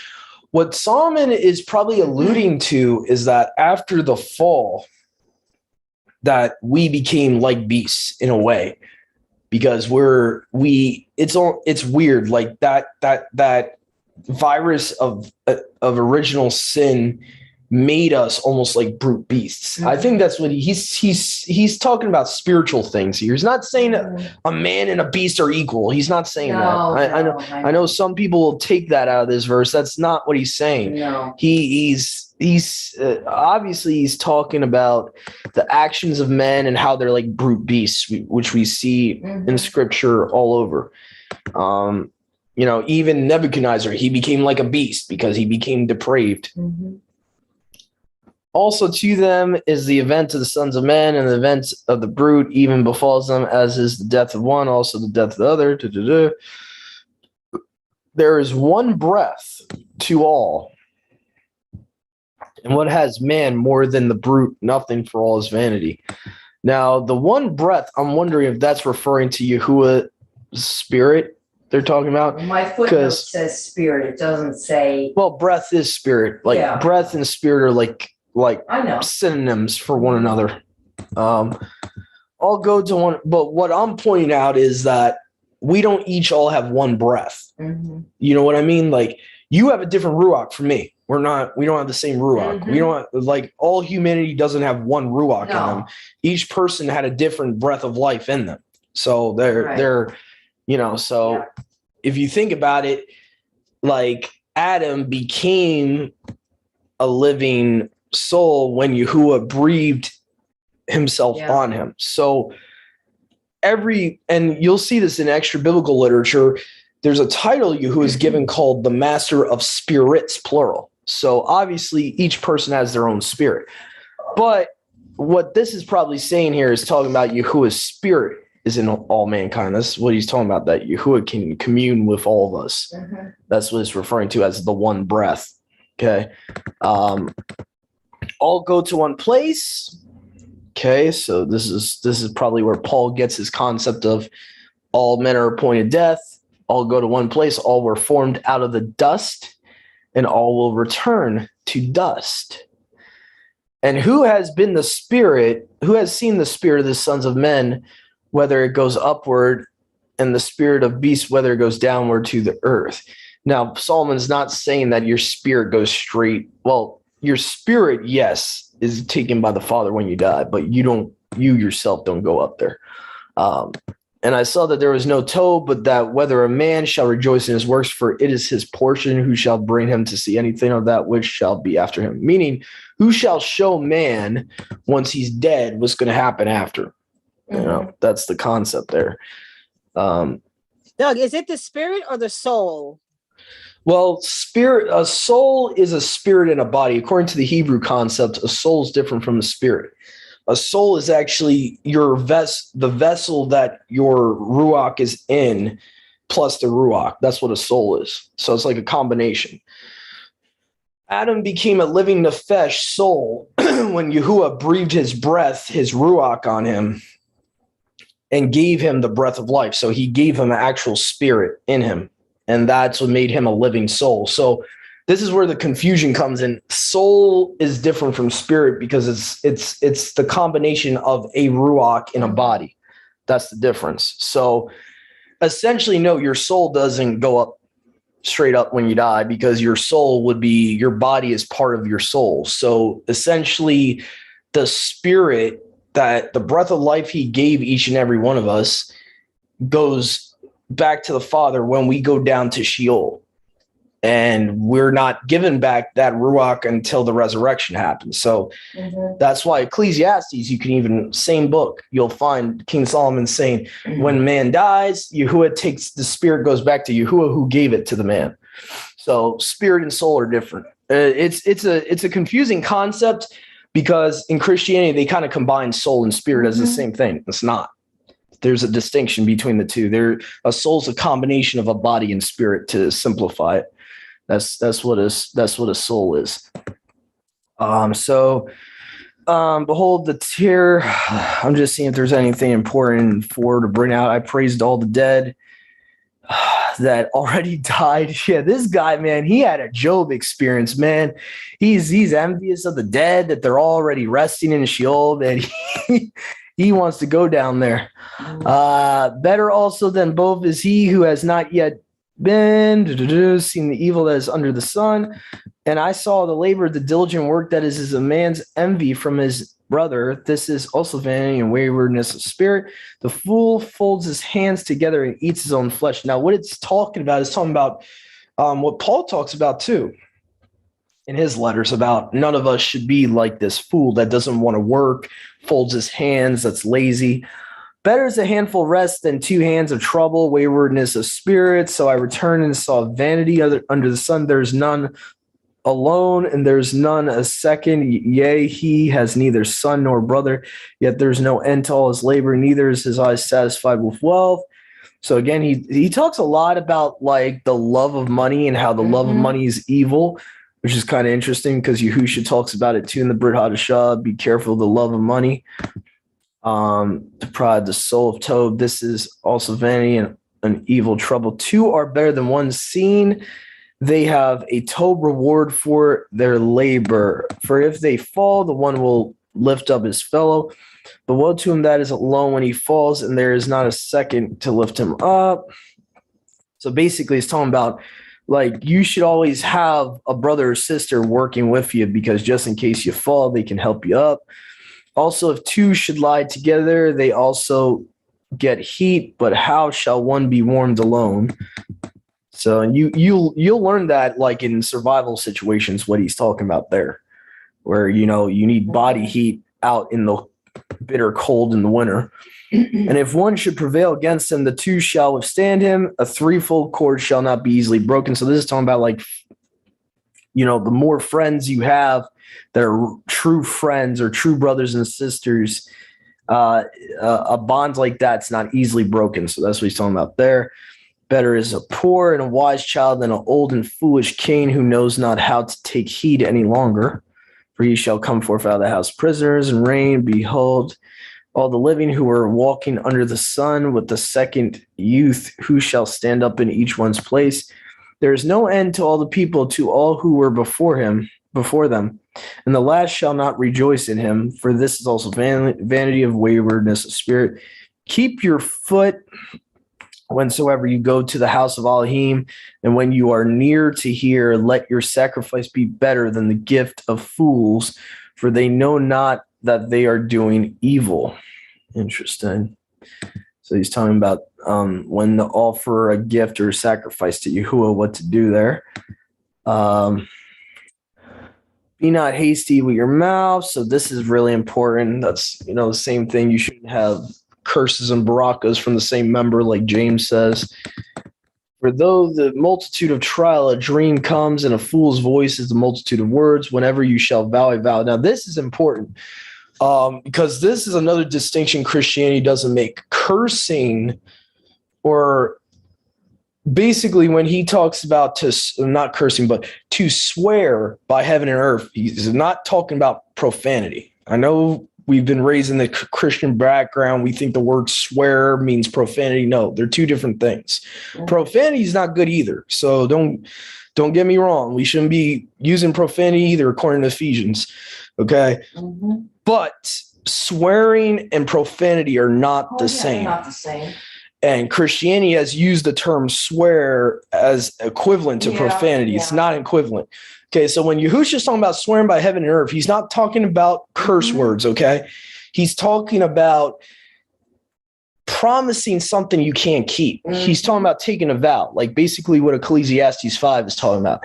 So when Yahushua says, don't swear by heaven and earth, what he's saying is, don't take a vow by heaven and earth. Let your yes be yes and your no be no. That verse. Okay, so it says, when you shall vow to Elohim, defer not to pay it, for he has no pleasure in fools. Pay thou therefore whatsoever you shall vow. Meaning, if you're going to vow something to him, you better pay immediately. So don't delay it. And then he even says, it's better that you shouldn't vow at all, swear at all, than you should vow and not pay. So again, and then there's a cross reference there, Numbers 30, verse 2. Okay, so just want to explain that because I know through tradition we assume that profanity and swearing by heaven are the same thing. It's not. It's two completely different things. Okay. Let's see here. Under the sun, wealth for its owner, to his hurt, wealth shall perish. Like I just said, wealth doesn't last. Wealth will perish in an evil trouble, and man begets a son. There is nothing in his hand. As he came forth naked from his mother's womb, he shall return as he came. Again, like I feel like King Solomon was like reading Job when he's writing this book, because a lot of this is like Job. Like, doesn't he say the same thing in the book of Job? He says, or whoever wrote Job is speaking as Job and saying, from naked from my mother's womb, naked shall I return. Yahuwah takes as he gives. Baruch be the name of Yahuwah. That verse. Okay, so it's like Solomon's like using Job for some of his source material. And this is also an evil infirmity, for as he came, so shall he return. What is his gain for which he vainly labors? Yea, all his days are in darkness, and in mourning, much sorrow and infirmity and wrath. Behold, I have seen Tob, that is a fine thing for a man to eat and drink, and to see Tob in all his labors, which he shall labor under the sun. All the number of the days of his life, which Elohim has given him, for it is his portion. Interesting. So his inheritance is all the days that Yahuwah baruchs him with. That's interesting. Yea, as for every man to whom Elohim has given wealth and possessions, that has given him power to eat thereof, to receive his portion, and to rejoice in his labor. This is the gift of Elohim, for he shall not much remember the days of his life, for Elohim troubles him in the mirth of his heart. That's interesting. I actually get that concept. You don't even want to remember your days of your life half the time. You just want to forget about it on to the next day. Kind of like what that's actually one of the curses of Deuteronomy 28, funny enough. So you'll be at nighttime, you'll be like, oh, I can't wait until morning. And then when you get up in the morning, oh, why can't it be the end of the day? So anyway, I'm going to let Brother Joshua take over. He's going to be reading for us Revelations 13 to 17 to close us out.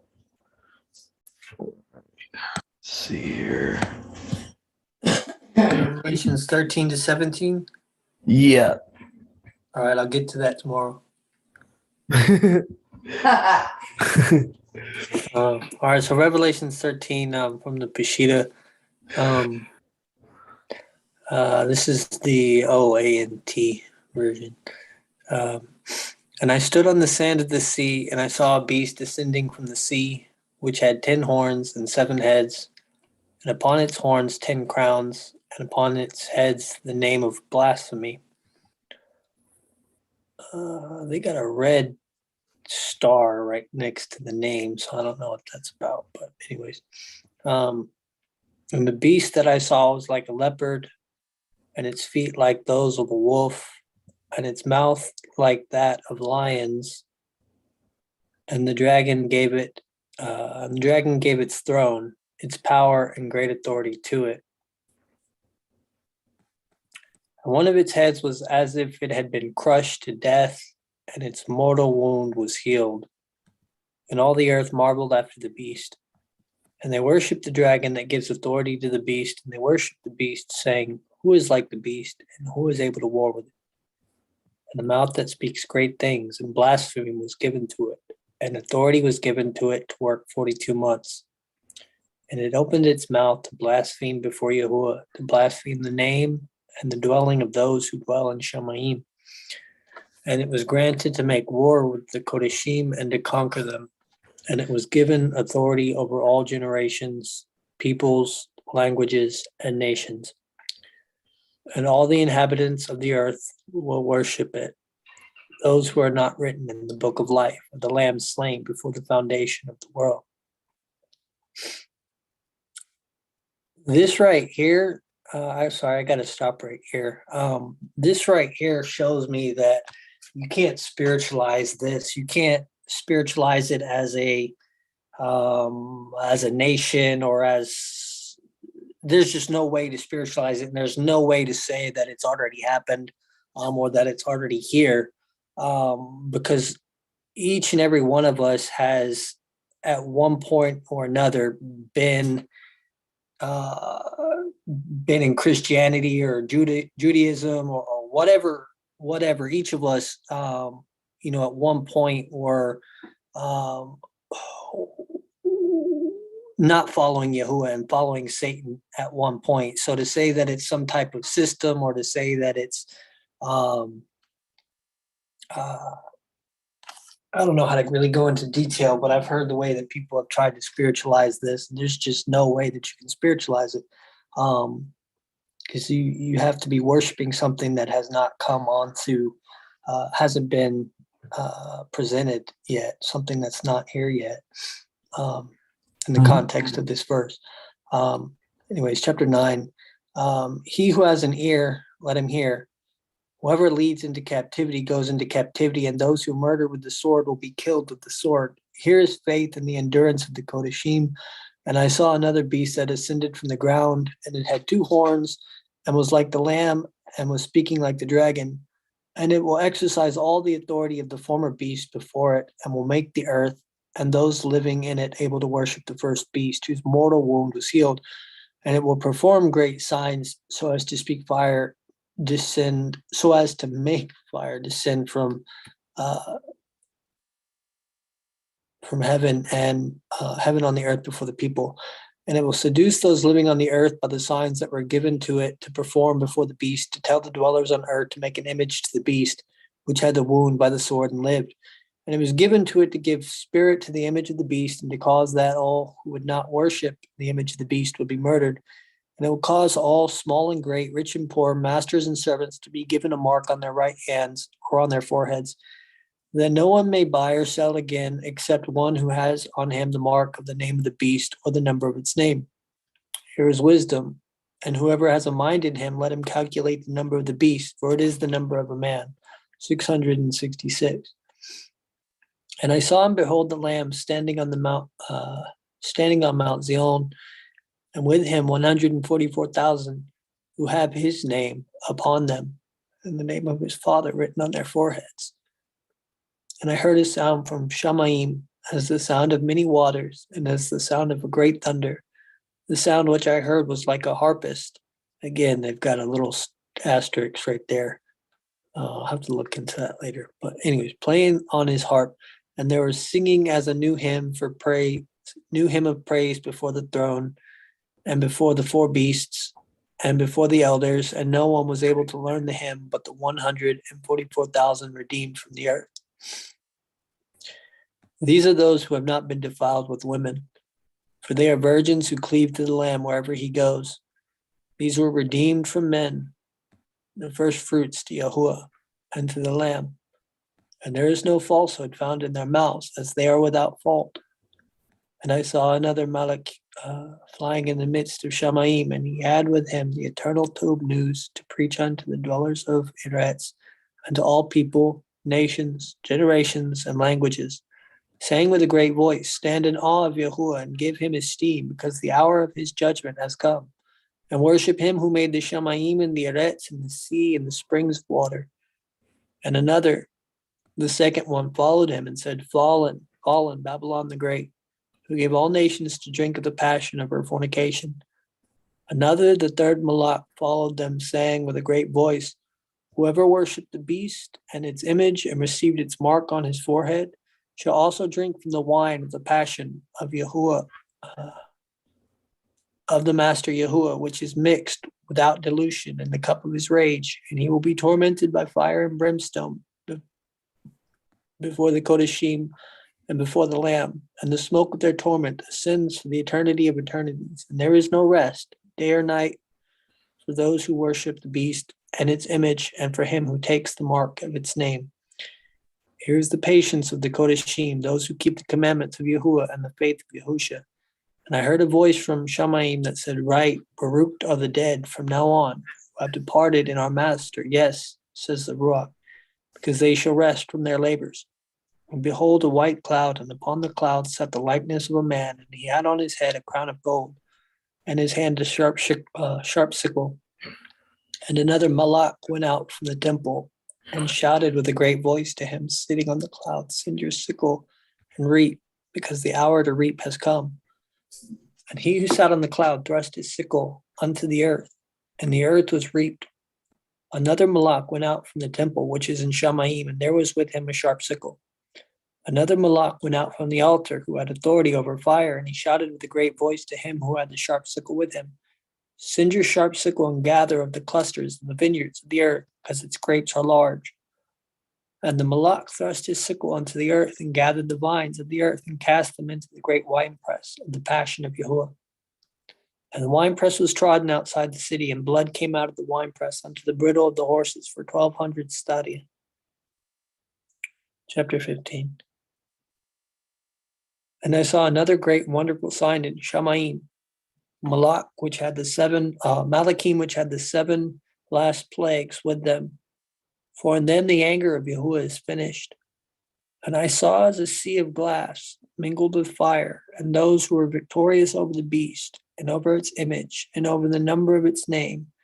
And they stood over the sea of glass, and had with them the stringed instrument of Yahuwah. And they sang the song of Masha, the servant of Yahuwah, and the song of the Lamb. They were saying, great and marvelous are your works, Master Yahuwah, Allah Almighty. Just and true are your works, King. I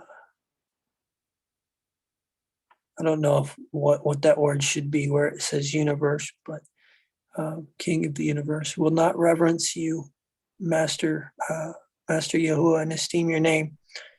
For you alone are Kodesh. Therefore all the nations will come and will worship before you, because you are true. But after these things I looked, and the temple of the tabernacle of the testimony was opened in Shamaim. And the 7 Malach went out from the temple, who had them with the 7 plagues.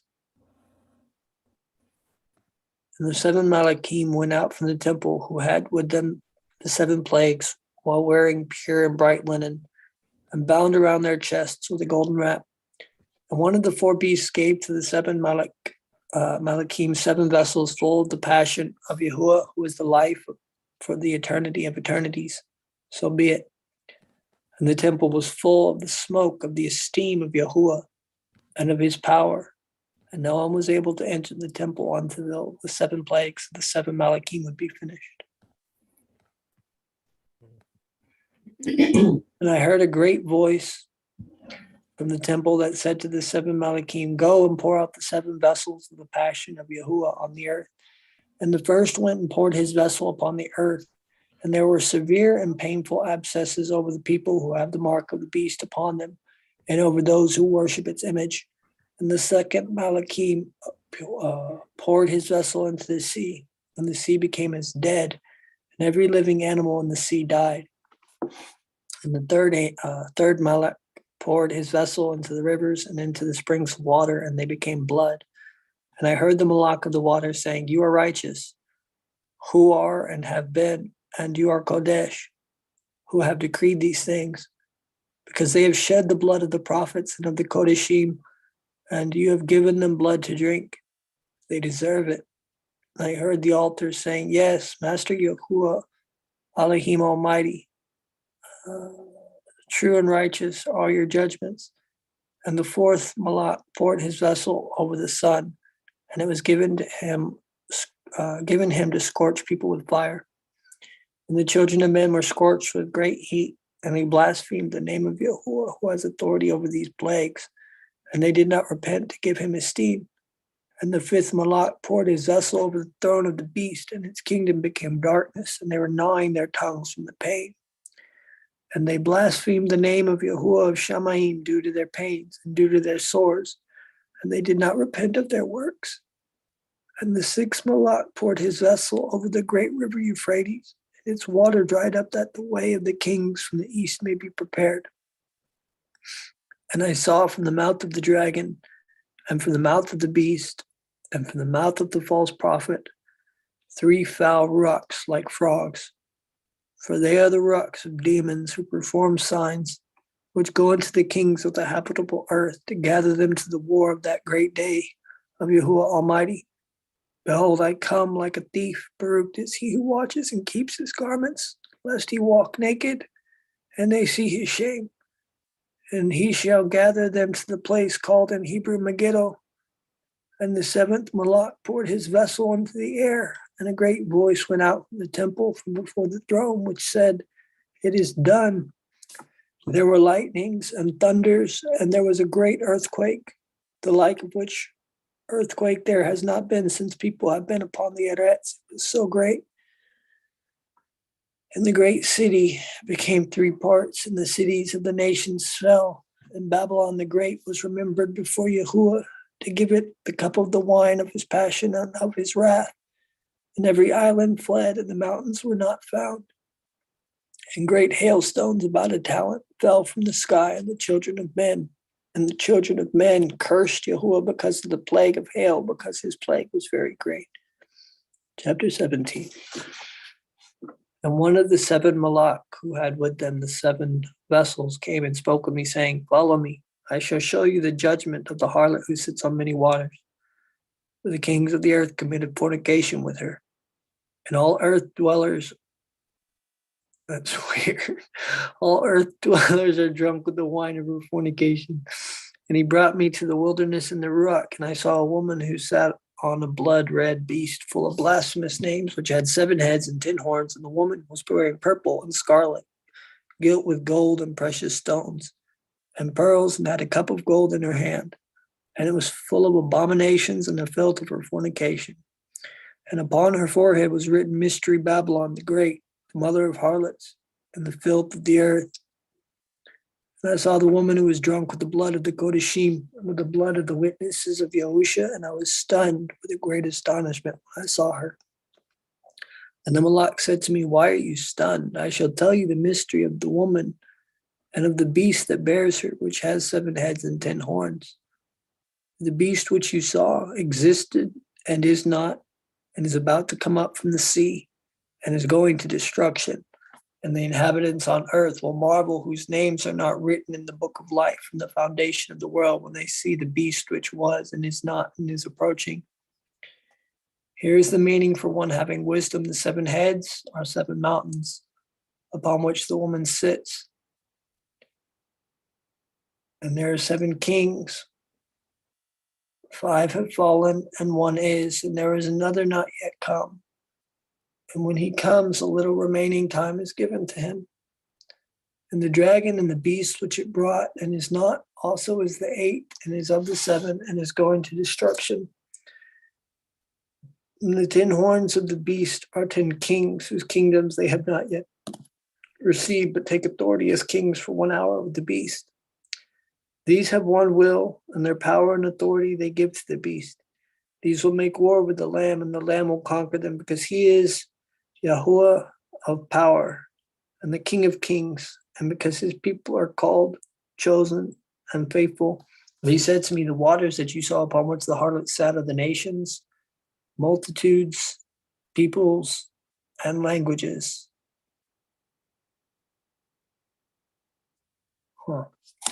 Give me a second.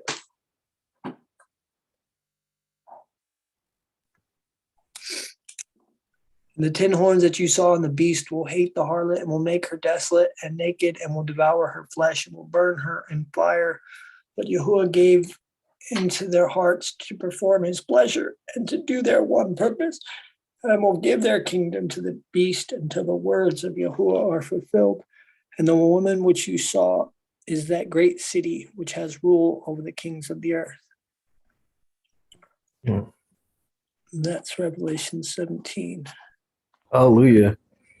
Yes. So 17 is a really important chapter that I see a lot of people being wayward on the correct interpretation of this chapter. To me, it's very obvious what Brother Joshua just read, okay?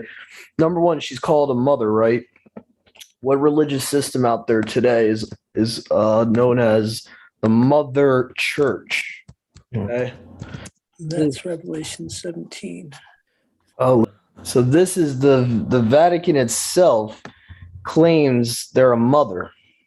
Okay, this is not me. This is not my opinion. Okay, this is literally the Catholic Church claims they are the mother and they have daughters. Okay, so this is historically accurate. This is a fact. They even say that all Protestant denominations are her daughters. Okay, so to me, it's very obvious who this harlot is. The fact that she's decorated in purple and scarlet. Let's go to that. Go to that part of it. Okay, so all you have to do is do popes, purple, scarlet. And they wear this on Easter. Okay, see here if I can find some pictures here where you got these priests. It's either the popes or the priests on Easter will have purple and scarlet. Yeah, because purple is their color for Lent. Right here, you got Pope Francis wearing purple on Easter. You got Benedict, the guy that was, funny enough, he only remained a short space. So that's where the Seventh-day Adventists get the idea that they're the beast. But I respectfully disagree with that interpretation. But anyway, Benedict wearing red here. You got Francis wearing purple. Usually they have a golden cup in their hands, as you can see over here. Okay. I mean, Yahuwah's not trying to trick us, guys. He's trying to make it very clear who the harlot is. The problem is we start trying to make our own interpretations rather than letting the text read how it reads. Okay. It's a mother religious system that wears purple and scarlet and has a golden cup. And there's even a connection between the harlot and the word church or source. I can't see the image. Oh, my bad. Let me see here. I don't know. My computer's been screwing up today. Every time I try to go. All right. So there's a couple images up here. I'm trying to move the taskbar so you can actually see it. So here's okay, one. we can see it now. Yeah. So you got that picture. There's a couple of them. I'm just going on Google Images here where you can see them. There's a couple. Now, what's interesting is the word church. If you go to what the original etymology of it is source. Okay. Greek mythology. Okay. Where we get the word church, she's supposedly the daughter of Helios, the sun god, aka Nimrod. And she is pretty much depicted usually in purple or scarlet. Sometimes she's got a golden cup in her hands, and she seduced men. The Homer of Iliad the story goes is that she would seduce men and turn them into swine.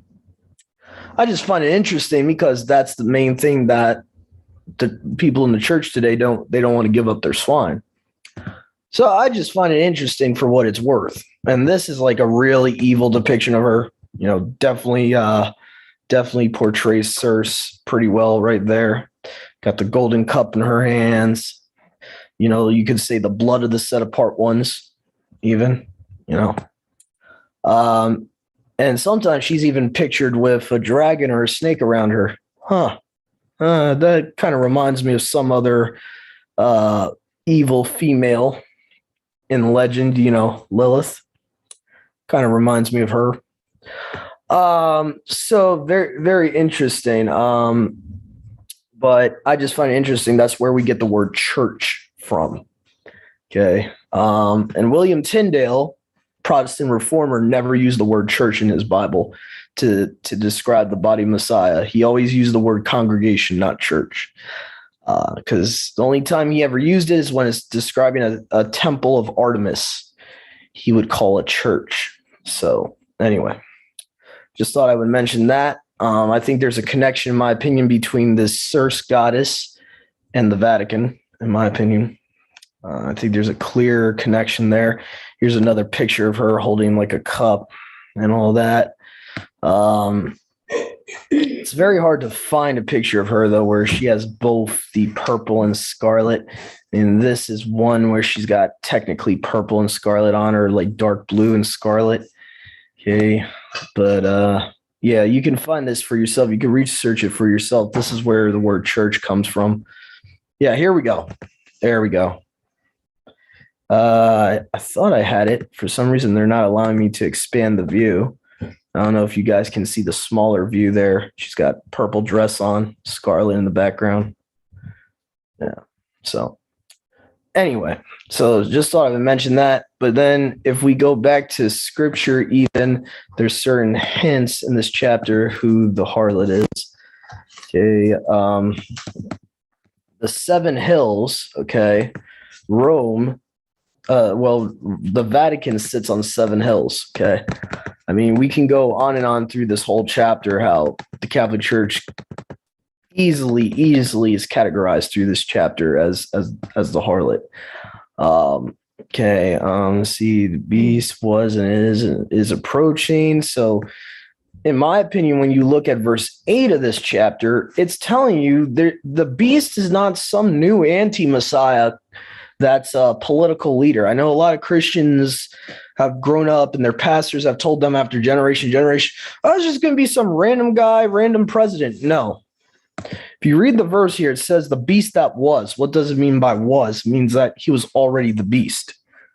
It's not a new guy. It's the original beast.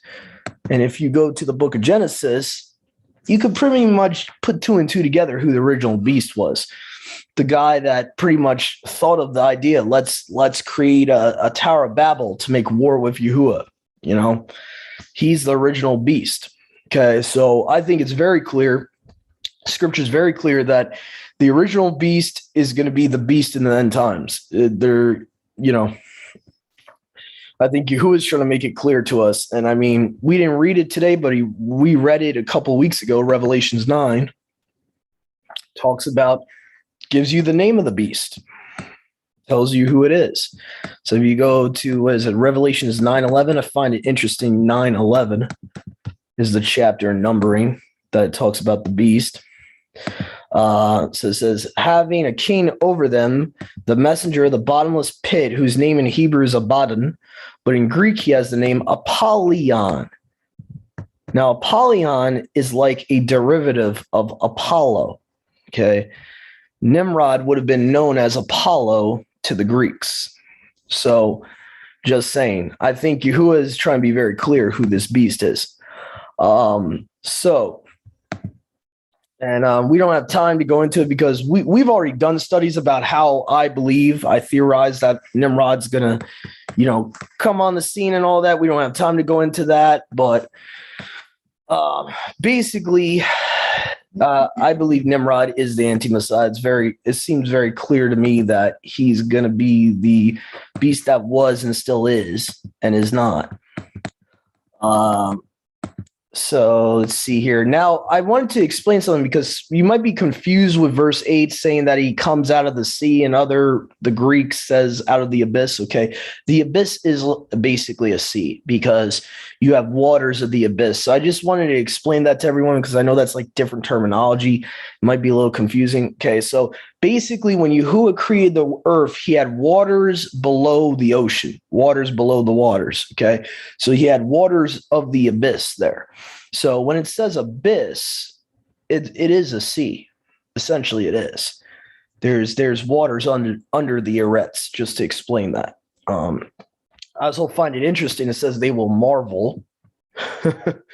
They will marvel, those that don't have their names written in the book of life. I just find it interesting with all the superheroes and all that stuff. They will marvel. So I wonder why Stan Lee chose the name Marvel for his comics. I wonder why. But it's kind of interesting to me anyway. Another thing I found interesting in this chapter is something that caught my eye. I think it's in verse 6, and we already talked about she's drunken with the blood of set apart ones, which, by the way, if you research the Dark Ages, verse 6 verbatim is talking about the Vatican. Drunk with the blood of the set apart ones. There's no other religious system out there that has killed more Nazarenes, more Nazarene than the Catholic Church. I mean, you can do your history for yourself, research it for yourself. Don't believe me. I'm just telling you. All you have to do is research the Dark Ages. Just saying. Okay. All right. So, for his written mystery, Babylon the Great, mother of harlots. We already talked about she's a mother. Okay, precious stones. Okay, just trying to see if there's anything I missed from this chapter before we end today's meeting. See, the woman that you saw is that great city. We already talked about the great city. Giving her hearts to perform his pleasure. I do find it interesting the 10 kings turn on her. I thought that was interesting. So the 10 kings who are under the power of the beast pretty much turn on her. It says they hate her. It's kind of interesting. So the kings of the earth hate her. I also thought it was interesting in the Aramaic, instead of master of masters, it says the master of power, of Yahuwah of power. I wonder if that's like a Hebrew title that they would have had for Yahuwah and Yahusha back then that we don't know about. Maybe it's like a certain traditional title that you only see in the Aramaic manuscripts. Just something interesting. Okay, the beast is 8th, so 7. Okay, there's 7 kings, 5 fallen. Here's meeting wisdom, 7 heads, or the 7 mountains. We already talked about that. Okay. Trying to think here. 13, there was some stuff in 13 I wanted to go over too, because 13, there's some important prophetic stuff here too. So the dragon, Satan, gives all his power and authority to the beast, which is interesting. So it's kind of like, remember how Yahushua said, all power, authority from my Father has been given to me. So Nimrod's trying to be Yahushua, it's like, he's trying to, and in my opinion, I think there will be an incarnation. I know some people don't believe that. They don't believe that the beast and the dragon will become one in physicality like the Father and Son. I believe Satan's going to fully mimic everything about Yahuwah and Yahusha. He's even going to find a way to where he could inhabit Nimrod's body and be one in physicality with Nimrod somehow. I know it sounds crazy, but that's what I believe. And I have some extra biblical witnesses for that belief system. Why I believe that, specifically from the Ascension of Isaiah, which is a pseudepigraphal work. But anyway, mouth that speaks great things and blasphemy that's given to it, authority was given it to work 42 months, which I believe was at the 3.5 year, Mom? Mm-hmm. That's 42 months. Yeah.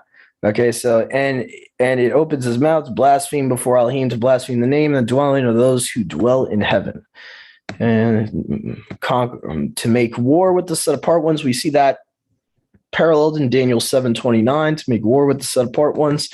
Okay, all the inhabitants of earth will worship it, who are not written in the book of life of the Lamb. So to me, this proves predestination here. There's people predestined not to be in the book of life, and they're not written in it. and they're worshiping the beast. So it seems like Yahuwah already has a number in his mind who are going to be the fullness of the Gentiles, and whoever doesn't make that number would be, those that are not written in it. I don't know. Maybe I'm reading too much into that, but it seems like there's some predestination going on here. So just saying. Whoever leads into captivity goes into captivity. Those who murder with the sword will be killed with the sword. And then it talks about the endurance of the set apart ones. Okay.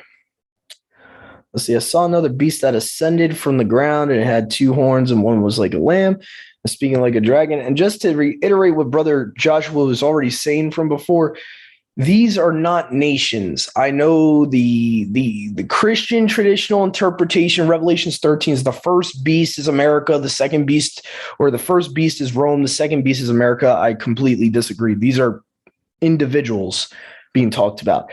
The first beast is the anti-Messiah. The second beast is the false prophet, who, in my opinion, I believe is Pope Francis. Okay. And if you've followed his career since Benedict stepped down out of nowhere, he has tried to appear like a lamb and speaks like a dragon.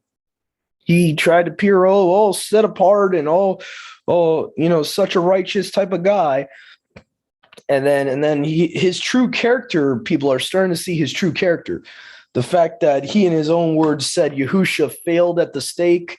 I could go on the whole list what Francis has said and how he spoke like a dragon. Okay. But the traditional Christian eschatological view is that these are nations or whatever, or that they're kingdoms. I completely disagree. I think it's a huge misinterpretation of Revelations 13 to think the beasts being referred to here are kingdoms. They're kings. One's a king and the other would be his, prophet. You could say the satanic version of John the Baptist, you could say. Okay. The second beast is supposed to make way for the first beast. Okay. Basically. So if you go all the way earlier in the chapter where it talks about it was granted, meaning he was granted to make war with the set apart ones, where does it talk about the second beast? Here we go. So they worship the dragon, gives authority to the beast, and they worship the beast, saying, who is like the beast, who is able to make war with it? Now, if you ever done any research, this is another reason why I believe this first beast is Nimrod. This is another reason, because if you ever research the Epic of Gilgamesh, okay, there's a verse that's very similar in the Epic of Gilgamesh to Revelations here, almost word for word the same. It's like, I think to paraphrase what it says in that book, it says, who is like Gilgamesh in kingliness? Who can make war with him? It's very, very similar. Okay. So, and by the way, Gilgamesh was like another name for Nimrod, FYI. So just for those that are interested to know. Okay. So the fact that the Epic of Gilgamesh has a verse very similar to Revelations 13:4, that could be a hint. Just saying. Let's see here. We already talked about the 42 months. One of its heads was as if it was crushed to death. Its mortal wound was healed. All the earth marveled at the beast. It's interesting to note in the Hebrew culture, a head wound you can lose an eye and be considered a head wound. Just saying. So the legend of Nimrod is supposedly that his left eye was taken out and all that. And there's even other extra scriptural literature that talk about that he had a head wound. I believe that Revelations 13:3 definitely fits Nimrod. Whoever killed him, he definitely suffered some type of head wound from. I believe it's Abraham according to Genesis 14, but I know there's others that believe Esau based on Jasher, but in my opinion, that's why I believe Jasher is not scriptural, or it's not scripture, because it contradicts Genesis 14 in my opinion. So anyway, but so that's just my thoughts and expounding on Revelations 13 and 17 there. So anyway, so thank you for joining us today. I pray that this was a baraka for all who were involved and all who were hearing and listening in. on YouTube, and all my brothers and sisters that have found me on Torah Network. I will be uploading our group studies on the Torah Network, so please stay tuned for that. And all the brothers and sisters that are on Facebook, I just wanted to make another announcement just to remind you guys, I won't be on Facebook that much longer. So please, if you feel led by the Father, please go to the Torah Network, so that we can keep in touch. So anyway, have a great rest of your Sabbath, all of our brothers and sisters in Yahuwah Almighty and Yahushua Messiah out there. Shalom.